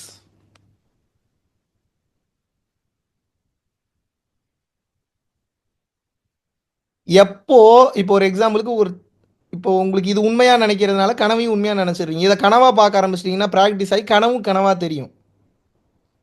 கனவும் எப்போ கனவாக தெரியுதோ அடுத்து என்ன நடக்கும்னு கேளுங்க. இப்போ கனவுல மேலே இருந்து கீழே குதிக்கிற மாதிரி ஒரு விஷுவல் வருதுன்னு வைங்க. உங்கள் ஃபுல் ஃபோக்கஸில் நீ இப்போ கீழே விழுகக்கூடாது, ஒரு ஜெட்டில் பறந்து போகணும்னு நினச்சிட்டிங்கன்னா ஜெட்டு கிரியேட் ஆயிரும். அங்கே கனவு தானே. ஜெட்டில் உட்காந்து பறப்பீங்க. பறந்துட்டு இருக்க இப்போ நான் ஒரு பறவையாக மாதிரி கடலுக்குள்ளே போகணும் அப்படின்னா பறவையாக மாதிரி கடலுக்குள்ளே போவீங்க. இப்படி கொஞ்ச நாளைக்கு கனவோட விளையாடுங்க. என்ன பண்ண சொல்கிறேன்? கனவு கூடயே விளையாடுறது. நீங்கள் எப்போ கனவு கூட விளையாடுறீங்களோ அப்போ தான் மாயை கூட விளையாட முடியும். கனவு கூட விளையாட தெரியாதவனால மாயை கூட விளையாட முடியாது. எப்போ உங்கள் கனவுல கனவுன்னு தெரிஞ்சு கனவுல நீங்கள் ஓனாக சீன்ஸை கிரியேட் பண்ணி கனவை டைரக்ட் பண்ணுறீங்களோ அவங்களுக்கு பேர் லூசிட் ட்ரீமர்ஸ். அவங்களுக்கு பேர் என்ன? Lucid dreamers. They can control their dreams. They can create the characters. They can control the characters. They can give the power to the characters. They can destroy the characters. They can kill the characters. They can even bypass the character. They can even transform the character. Whatever you can do, you can do. Whatever you wish, you can do. ஒரு கட்டத்துக்கு மேலே என்ன ஆகும்னா இது அப்படியே வளரும். இந்த ability வளரும். அப்படியே கொஞ்சம் கொஞ்சமாக கொஞ்சம் கொஞ்சமாக கொஞ்சம் கொஞ்சமாக கொஞ்சம் கொஞ்சமாக கனவை கண்ட்ரோல் பண்ண கண்ட்ரோல் பண்ண கண்ட்ரோல் பண்ண கண்ட்ரோல் பண்ண அப்புறம் எதெல்லாம் கண்ட்ரோல் பண்ணுறீங்க நீங்கள் பாருங்கள். உங்ககிட்ட போய் சொல்லி அம்மா சத்தியமாக எனக்கு ஒரு பிரயோஜனமும் இல்லை. நான் சொல்கிறத கேட்டிங்கன்னா வாழ்க்கை சிறப்பாக இருக்கும். உங்களுக்கு இவ்வளோ வெளிப்படையாக, இவ்வளோ எளிமையாக, இவ்வளோ அற்புதமாக உங்களுக்கு எளிமையாக சொல்லி கொடுத்துட்டேன். சரி, ஒரு படி மேலே போயே சொல்கிறேன். உங்களுக்கு உங்களுக்கு ஏன்னா என்ன கிடைக்கும்னு தெரியலன்னா நீங்கள் பண்ண பண்ண மாட்டீங்க. உங்களுக்கு என்ன கிடைக்கும்னு கூட சொல்லிடுறேன். எப்போ நீங்கள் கனவை கண்ட்ரோல் பண்ண ஆரம்பிக்கிறீங்களோ, உங்கள் கண்ணு முன்னாடி இருக்கக்கூடிய பொருளெல்லாம் கண்ட்ரோல் பண்ண ஆரம்பிச்சிருவீங்க. மாறிடும். பொருளே மாற்றலாம், பொருளை சேஞ்ச் பண்ணலாம், கலரை மாற்றலாம், பொருளை மாற்றலாம், வடிவத்தை மாற்றலாம். அதெல்லாம் அப்புறம். முதல்ல என்ன, முதல்ல கனவை மாற்றுங்க. ஒவ்வொரு ஸ்டெப்பாக வாங்க குருஜி. எடுத்த உடனே எல்லாத்தையும் மாற்றணும்னா எப்படி? இதெல்லாம் ஏங்க நான் மாற்றணும்? மாற்றுங்க, மாற்ற முடியும்னு தெரிஞ்சுக்குங்க. அப்புறம் இன்னொன்றும் புரியும் அதுக்கப்புறம். மாற்றி ஒரு பிரயோஜனமும் இல்லைன்னு தெரிஞ்சால் அப்புறம் சும்மா விட்டுருவீங்க நீங்களே. ஏண்டா இதுக்கு பருத்தி மூட்டை குடோன்லேயே இருந்திருக்கலாமே, அப்படித்தானே தோணுது உங்களுக்கு? என்னடா நியாய தர்மம் இது? ஏண்டா இத்தனை பண்ணுங்கிற, அப்புறம் இத்தனை பண்ணால் இது கிடைக்குங்கிற, அப்புறம் கிடைச்சா அதை அனுபவிக்கலாங்கிற, அப்புறம் என்ன பண்ணுறது, அதெல்லாம் பொய்யுங்கிற. சரி ஓகே, இப்போ நான் என்ன பண்ணுறது? இதை வச்சு ஒன்றும் பண்ண முடியாதுங்கிற, அப்புறம் எதுக்கு நான் இதை பண்ணணும்? இது ஒன்றும் இல்லைன்னு தெரிஞ்சுக்கிறக்கா பண்ணேன். ஏன்டா என்னை பார்த்து எப்படி தெரியுது உனக்கு? இதே கேள்வியை நான் கடவுள்கிட்ட கேட்டேன். இப்போ நான் உங்களுக்கு கேட்குற கேள்வியில் நான் கடவுள்கிட்ட கேட்டது, அதனால ஈஸியாக உங்களை கேட்க முடியுது. இப்படிலாம் நான் கேட்டேன், இப்படிலாம் நீங்கள் நினைக்கிறீங்க, காரணம் என்ன, இதெல்லாம் எனக்கு வந்த கேள்வி. அதுக்கு அவர் கொடுத்த பதில் என்னன்னா, பேசாமல் என் கூட இருந்த, தனியாக போய் அமுச்சு வச்சேன். அங்கே போகிறேன், இதை பண்ணுறேன், அப்படி பண்ணுறேன், இப்படி பண்ணுறேன்னு போனேன். சரி போனல, என்ஜாய் பண்ணல, அனுபவிச்சல. நீ தான் கேட்குறிய அந்த நான் நீ எப்படி இருக்குன்னு நான் பார்க்கணும்னு அனுபவிக்கணுங்கிறிய, தனித்தன்மையோடு அனுபவிக்கணுங்கிறிய. உனக்கு அனுபவிக்கிறக்காக தான் படைச்சு வச்சேன். அனுபவிச்சிட்டல, வந்துரு, வந்து சேர்ந்துருன்றார். நீ பூமிக்கு சொந்தமானவனே இல்லை. நீ ஒரு வேற்று கிரகவாசி. You are a bloody alien. You are an alienated being. No doubts about that. என்ன இதில் என்ன வெக்கம் உங்களுக்கு? நான் ஏதாவது ஒரு ஸ்டார்ல இருந்து வந்திருப்பேன், நீங்க ஏதாவது ஒரு ஸ்டார்ல இருந்து வந்திருப்பீங்க. இதை எப்படி நம்புறது? ஒவ்வொருத்தருக்கும் ஒரு ஸ்டார் இருக்கா இல்லையா? 27 நட்சத்திரம். இதை நம்புறீங்க, அப்புறம் அதை நம்ப மாட்டீங்க. எங்க போய் முட்டிக்கிறது உங்களெல்லாம்? 27 நட்சத்திரம்: அஸ்வினி, பரணி, கிருத்திகை, ரோகிணி, பூரட்டாதி, திருவாதிரை, திருவோணம். எத்தனை இருக்கு? நிறைய இருக்குல்ல, நிறைய இருக்குல்ல. நீங்க ஏன் வேற வேற நட்சத்திரங்கள்ல இருந்து வந்திருக்க முடியாது? வந்திருக்க கூடாது. அப்படி யோசிங்க. நீங்க ஏன் மனித உடலா தான் இருக்கணும்?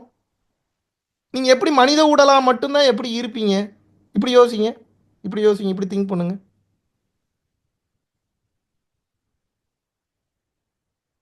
நீங்க ஏன் எதிர்பார்ப்போட மட்டும்தான் வாழணும்? இப்படி யோசிங்க, இப்படி திங்க் பண்ணுங்க. எதிர்பார்ப்பு இல்லாமல் வாழவே முடியாதா? அப்படி ஒரு வாழ்க்கை இல்லையா? அப்படி யாரும் வாழ்ந்து காமிச்சதே இல்லையா? அப்படி யோசிங்க, அப்படி திங்க் பண்ணுங்க. அந்த மாதிரி ஒரு ஆங்கிள் யோசிங்க. குழந்தை பெற்றுக்காம வாழவே முடியாதா? அப்படி இங்க பாருங்க, எதையுமே பண்ணுங்கன்னு சொல்ல, நான் சும்மா யோசிங்கன்றேன். நான் என்ன சொல்றேன்? சும்மா யோசிங்க. காசா பணமா கண்டதை யோசிக்கிறீங்க. இன்னைக்கு எனக்காக கொஞ்ச நேரம் யோசிங்க. குழந்தை பெற்றுக்காம வாழவே முடியாதா? யோசிங்க. குழந்தை ஏன் பெற்றுக்கணும்? யோசிங்க.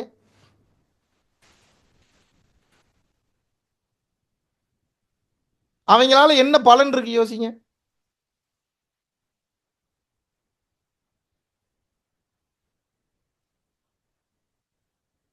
ஏன் கல்யாணம் பண்ற? யோசிங்க. ஒரு பொண்ணு ஏன் இன்னொரு பையனை தேடுறா? யோசிங்க. ஒரு ஒரு பையன் ஏன் இன்னொரு பொண்ணை தேடுறான்? யோசிங்க.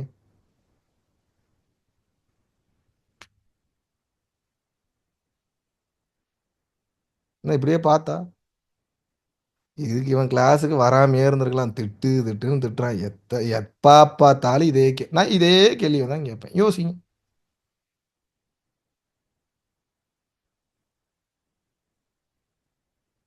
வெறும் 10க்கு 10 ரூம்ல மட்டும் உட்கார்ந்து என் வாழ்க்கையை ஏன் வாழ முடியாது? யோசிங்க. நாளையிலிருந்து வீட்டுக்கே போகாம பிச்சை எடுத்தே என்னால் ஏன் வாழ முடியாது? யோசிங்க. சும்மா யோசிங்க. யோசிக்க தானே சொல்கிறேன். போய் பிச்சை எடுங்கன்னு சொல்கிறேன். இல்லை நாளைக்கே போய் எடுத்துட போறீங்களா நான் சொன்னேன்? நான் எடுக்க விட்டுருவேன். தெரியுமில்ல என்னை பற்றி. காசியில் பல பேர் எடுக்க விட்டேன். யாத்திரான்னு கூட்டு போய் சைலண்டாக போய் ரோடு ரோடாக பிச்சை எடுக்க விட்டுறது. பாவம். என்கிட்ட மாட்டிக்கிட்டு அவங்க படுற அட்டூழியம் பாவி. எத்தனை உயிர்கள் என்னால் கஷ்டப்படுது, மன வருத்தப்படுது.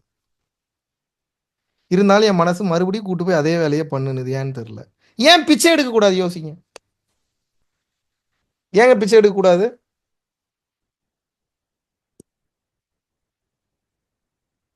பிச்சை எடுத்து சாப்பிட்டா என்ன குறைஞ்சிருவீங்க? இப்படி யோசிங்க. எது இடிக்குதுன்னு யோசிங்க. பிச்சை எடுத்து சாப்பிடும்போது உள்ளுக்குள்ள என்ன இடிக்குது? உள்ள இறங்க மாட்டேங்குதா? இல்ல மனம் ஏதாவது குற்றம் சொல்லுதா? நீ எவ்வளவு பெரிய ஆளுன்னுதா? யோசிங்க.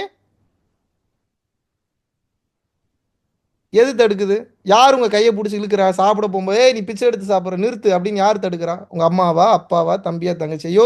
சும்மா யோசிங்க.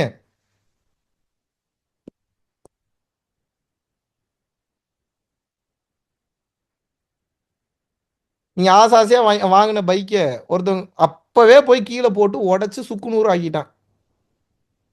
இப்ப உங்களால ஏத்துக்கவே முடியல. இது ஏன் இறைவன் செயலாக இருக்கக்கூடாது? இப்படி யோசிங்க.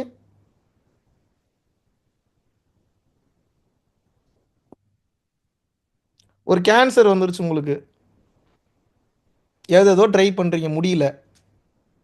எவ்வளோ முயற்சி பண்ணி முடியல. சரி இறைவன் ஏதோ செட்டில்மென்ட் பண்றாரு போல. யோசிங்க, இப்படி யோசிங்க. இப்படி திங்க் பண்ணுங்க. ஆசை ஆசையா ஒரு வேலைக்கு போறீங்க. உங்களுக்கு கிடைக்க வேண்டிய வேலை வேற ஒருத்தனுக்கு கிடைச்சிருச்சு. நானே சோத்துக்கு வழி இல்லாம இருக்கேன். என் வேலையும் போயிருச்சு. இப்படி யோசிப்பீங்களா?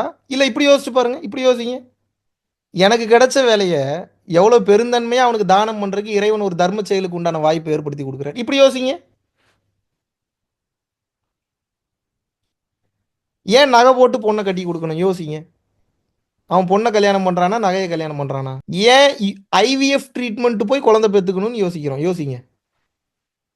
அப்படி என்ன அவசியம் இருக்கு? அப்படி என்ன அவசரம் இருக்கு? யோசிங்க. ஏன்னா சொசைட்டி திட்டுது. பதில் சொல்ல முடியல. அவமானமா இருக்கு. ஏன் கல்யாணம் பண்ணிக்கிறீங்க? யோசிங்க அப்போ. சொசைட்டியோட பிரஷர் தாங்க முடியலன்னா ஏன் கல்யாணம் பண்ணிக்கிறீங்க? அப்படி யோசிங்க. மொதல்ல சொசைட்டி யாரு? அப்படி யோசிங்க. எவன் அந்த 4 பேர் சொல்லுங்க. Who is that 4 people? Bloody 4 fellow. Who are they? யோசிங்க.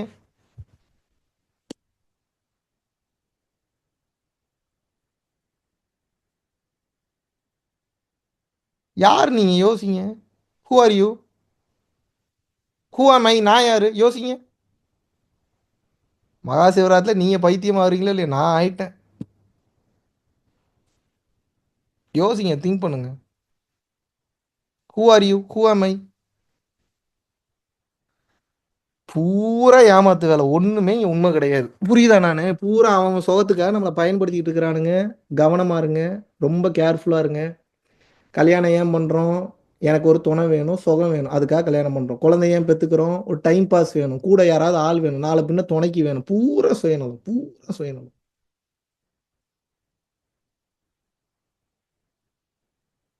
நான் அன்புக்காக தான் வளர்க்குறேன். அதுக்கு தான் வளர்க்குறேன். இதுக்கு தான் வளர்க்குறேன்னா, அப்புறம் நான் வேற 2 புள்ளைங்கள கொண்டு வந்து குடுப்பேன் வளங்கன்னு. எப்படி வசதி உங்களுக்கு?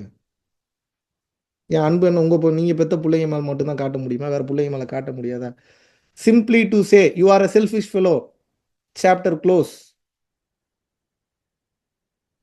மகா சிவராத்திரி 10 மணிக்கு முன்னாடி வரைக்கும் 11:59 வரைக்கும் இந்த புரிதலோட தான் வாழ்ந்துட்டு இருந்தீங்க. இப்ப மகா சிவராத்திரிக்கு அப்புறம் புரிதல் மாறிறணும். இப்ப எத்தனை மணி? 11, 24. இந்த 11:30க்கு அப்புறம் உங்க மைண்ட் செட் டோட்டலா மாறிடும். என்னன்னா, டே லூசு நீ ஒரு கடவுள். கண்ணாடிய பார்த்து டெய்லி இத சொல்லணும். என்ன சொல்லணும்? டே அறிவு கெட்ட முட்டாள் நீ ஒரு கடவுள். புரிஞ்சுக்க. ஆனா, அந்த கடவுள் தன்மைய வளர்த்துக்க. இது கூடயே சேர்த்து சொல்லிக்கிட்டே வரணும். டே கிறுக்கு பயலே உனக்கு புரியுதா? நீ கடவுள். உன்னை பார்த்து தாண்டி சொல்றேன் புரியுதா? நீ கடவுள். ஆனா கடவுள் வேலையை விட்டுட்டு சில்லறத்தனமான எல்லா வேலையும் பண்ணிட்டு இருக்க. புரியுதா? யூ ஆர் காட் அப்படின்றத தில்லாலங்கடி படத்துல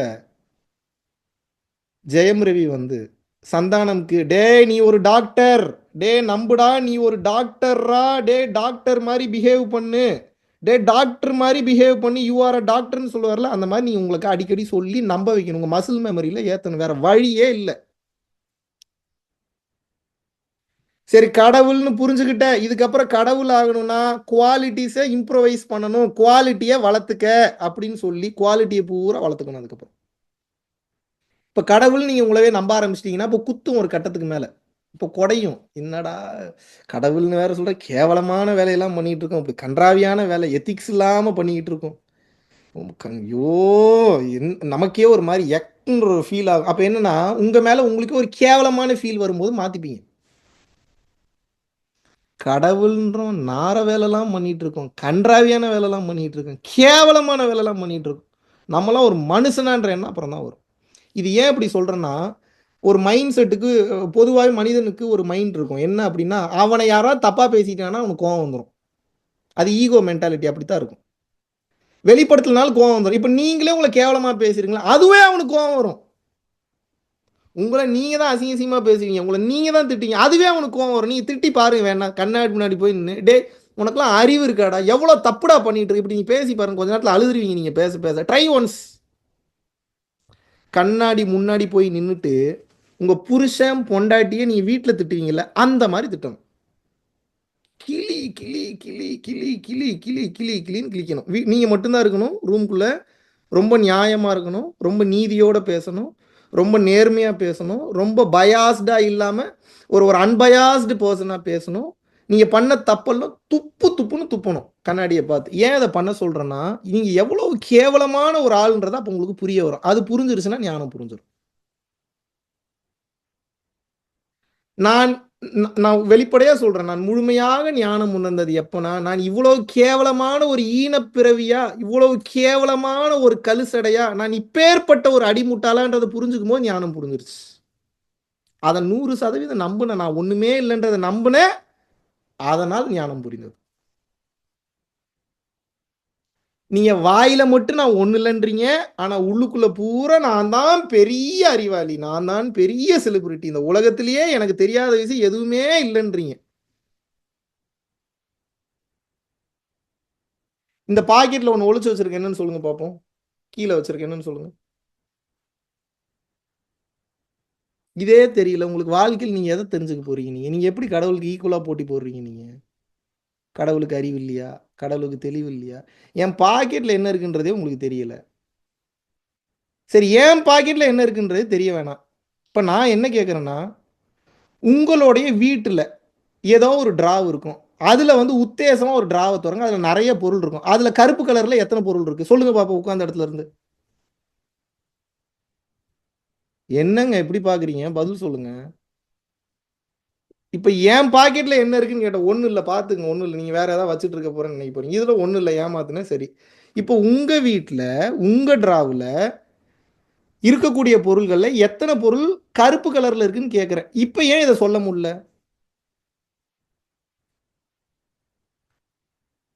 உங்களுக்கு தெரியாதுன்றது எனக்கும் தெரியும். அதனால தான் அவ்வளவு தைரியமா கேட்கிறது அந்த கேள்விய. உங்களால எது வந்து ஈஸியா தெரியாதுன்னு நீங்க சொல்றீங்களோ அந்த கேள்விய தான் ஃபர்ஸ்ட் கேட்பேன். ஏன்னா எனக்கு தான் தெரியும். எனக்கு அந்த பதில் தான் வேணும்.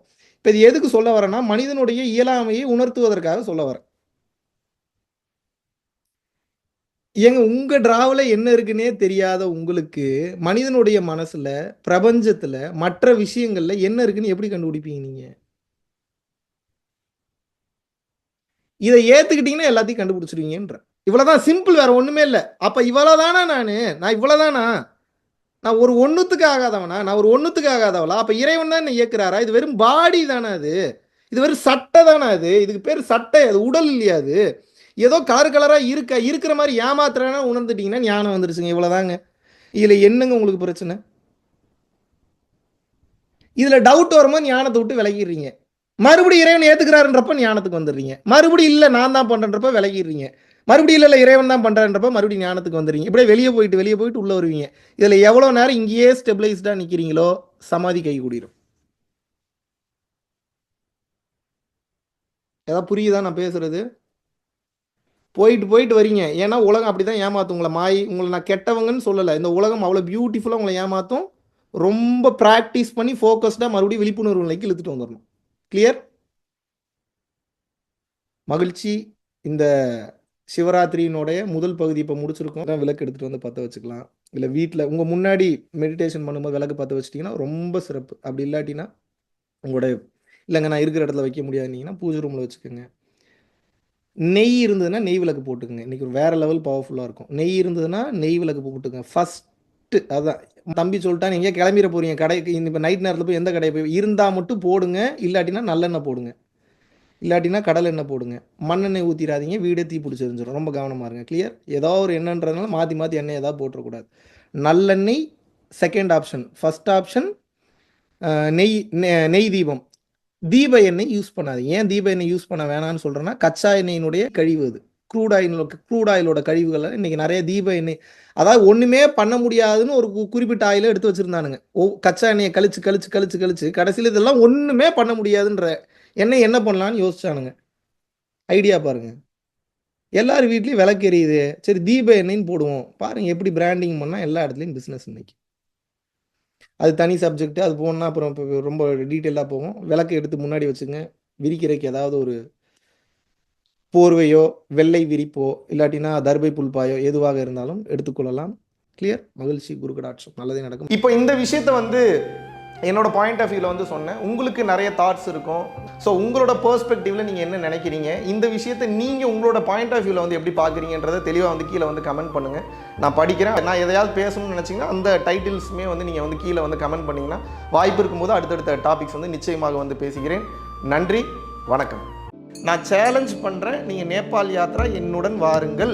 உங்களோட வாழ்க்கையினுடைய மோட்ச கதவுகள் இந்த நேபாள் யாத்திரைக்கு பின்பு நிச்சயமாக திறக்கப்படும் என்பதில் எல்லளவும் மையமில்லை. ஸோ மார்ச் 6லிருந்து 13ஆம் தேதி வரைக்கும் கிட்டத்தட்ட ஒரு 8 நாட்கள் வந்து பயணம் பண்ண போகிறோம். ஒரு அற்புதமான ஒரு ட்ரிப்பாக வந்து இருக்க போகுது. இந்த நேபாள் யாத்திரையில் கலந்து கொண்டு உங்களது ஆன்ம வளர்ச்சியை பெறுவதற்காக விருப்பப்படக்கூடிய நபர்கள் தாராளமாக நமது அறக்கட்டளையை வந்து தொடர்பு கொள்ளலாம்.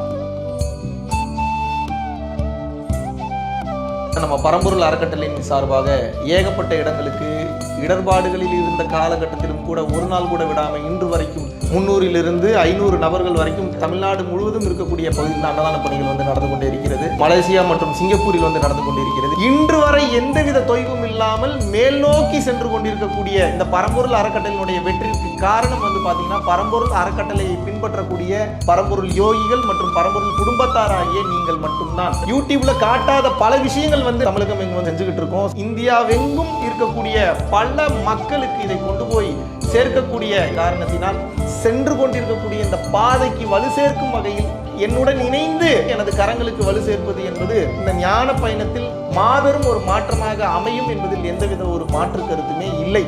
மகாவிஷ்ணுவை நான் நம்புறேன். மகாவிஷ்ணு ஒரு செயல் செய்தால் அது சரியாக இருக்கும் என்று நினைப்பவர்கள் மட்டும் இந்த விஷயத்துல கலந்து கொண்டு எனது கரங்களை வந்து வலுப்படுத்துங்கள். இன்னும் பல லட்சம் பல கோடி உயிர்களுக்கு நினைத்து பார்க்க முடியாத மாபெரும் அருள் அனுபவங்களையும் நாம் வந்து செய்ய போகிறோம். நன்றி, வணக்கம்.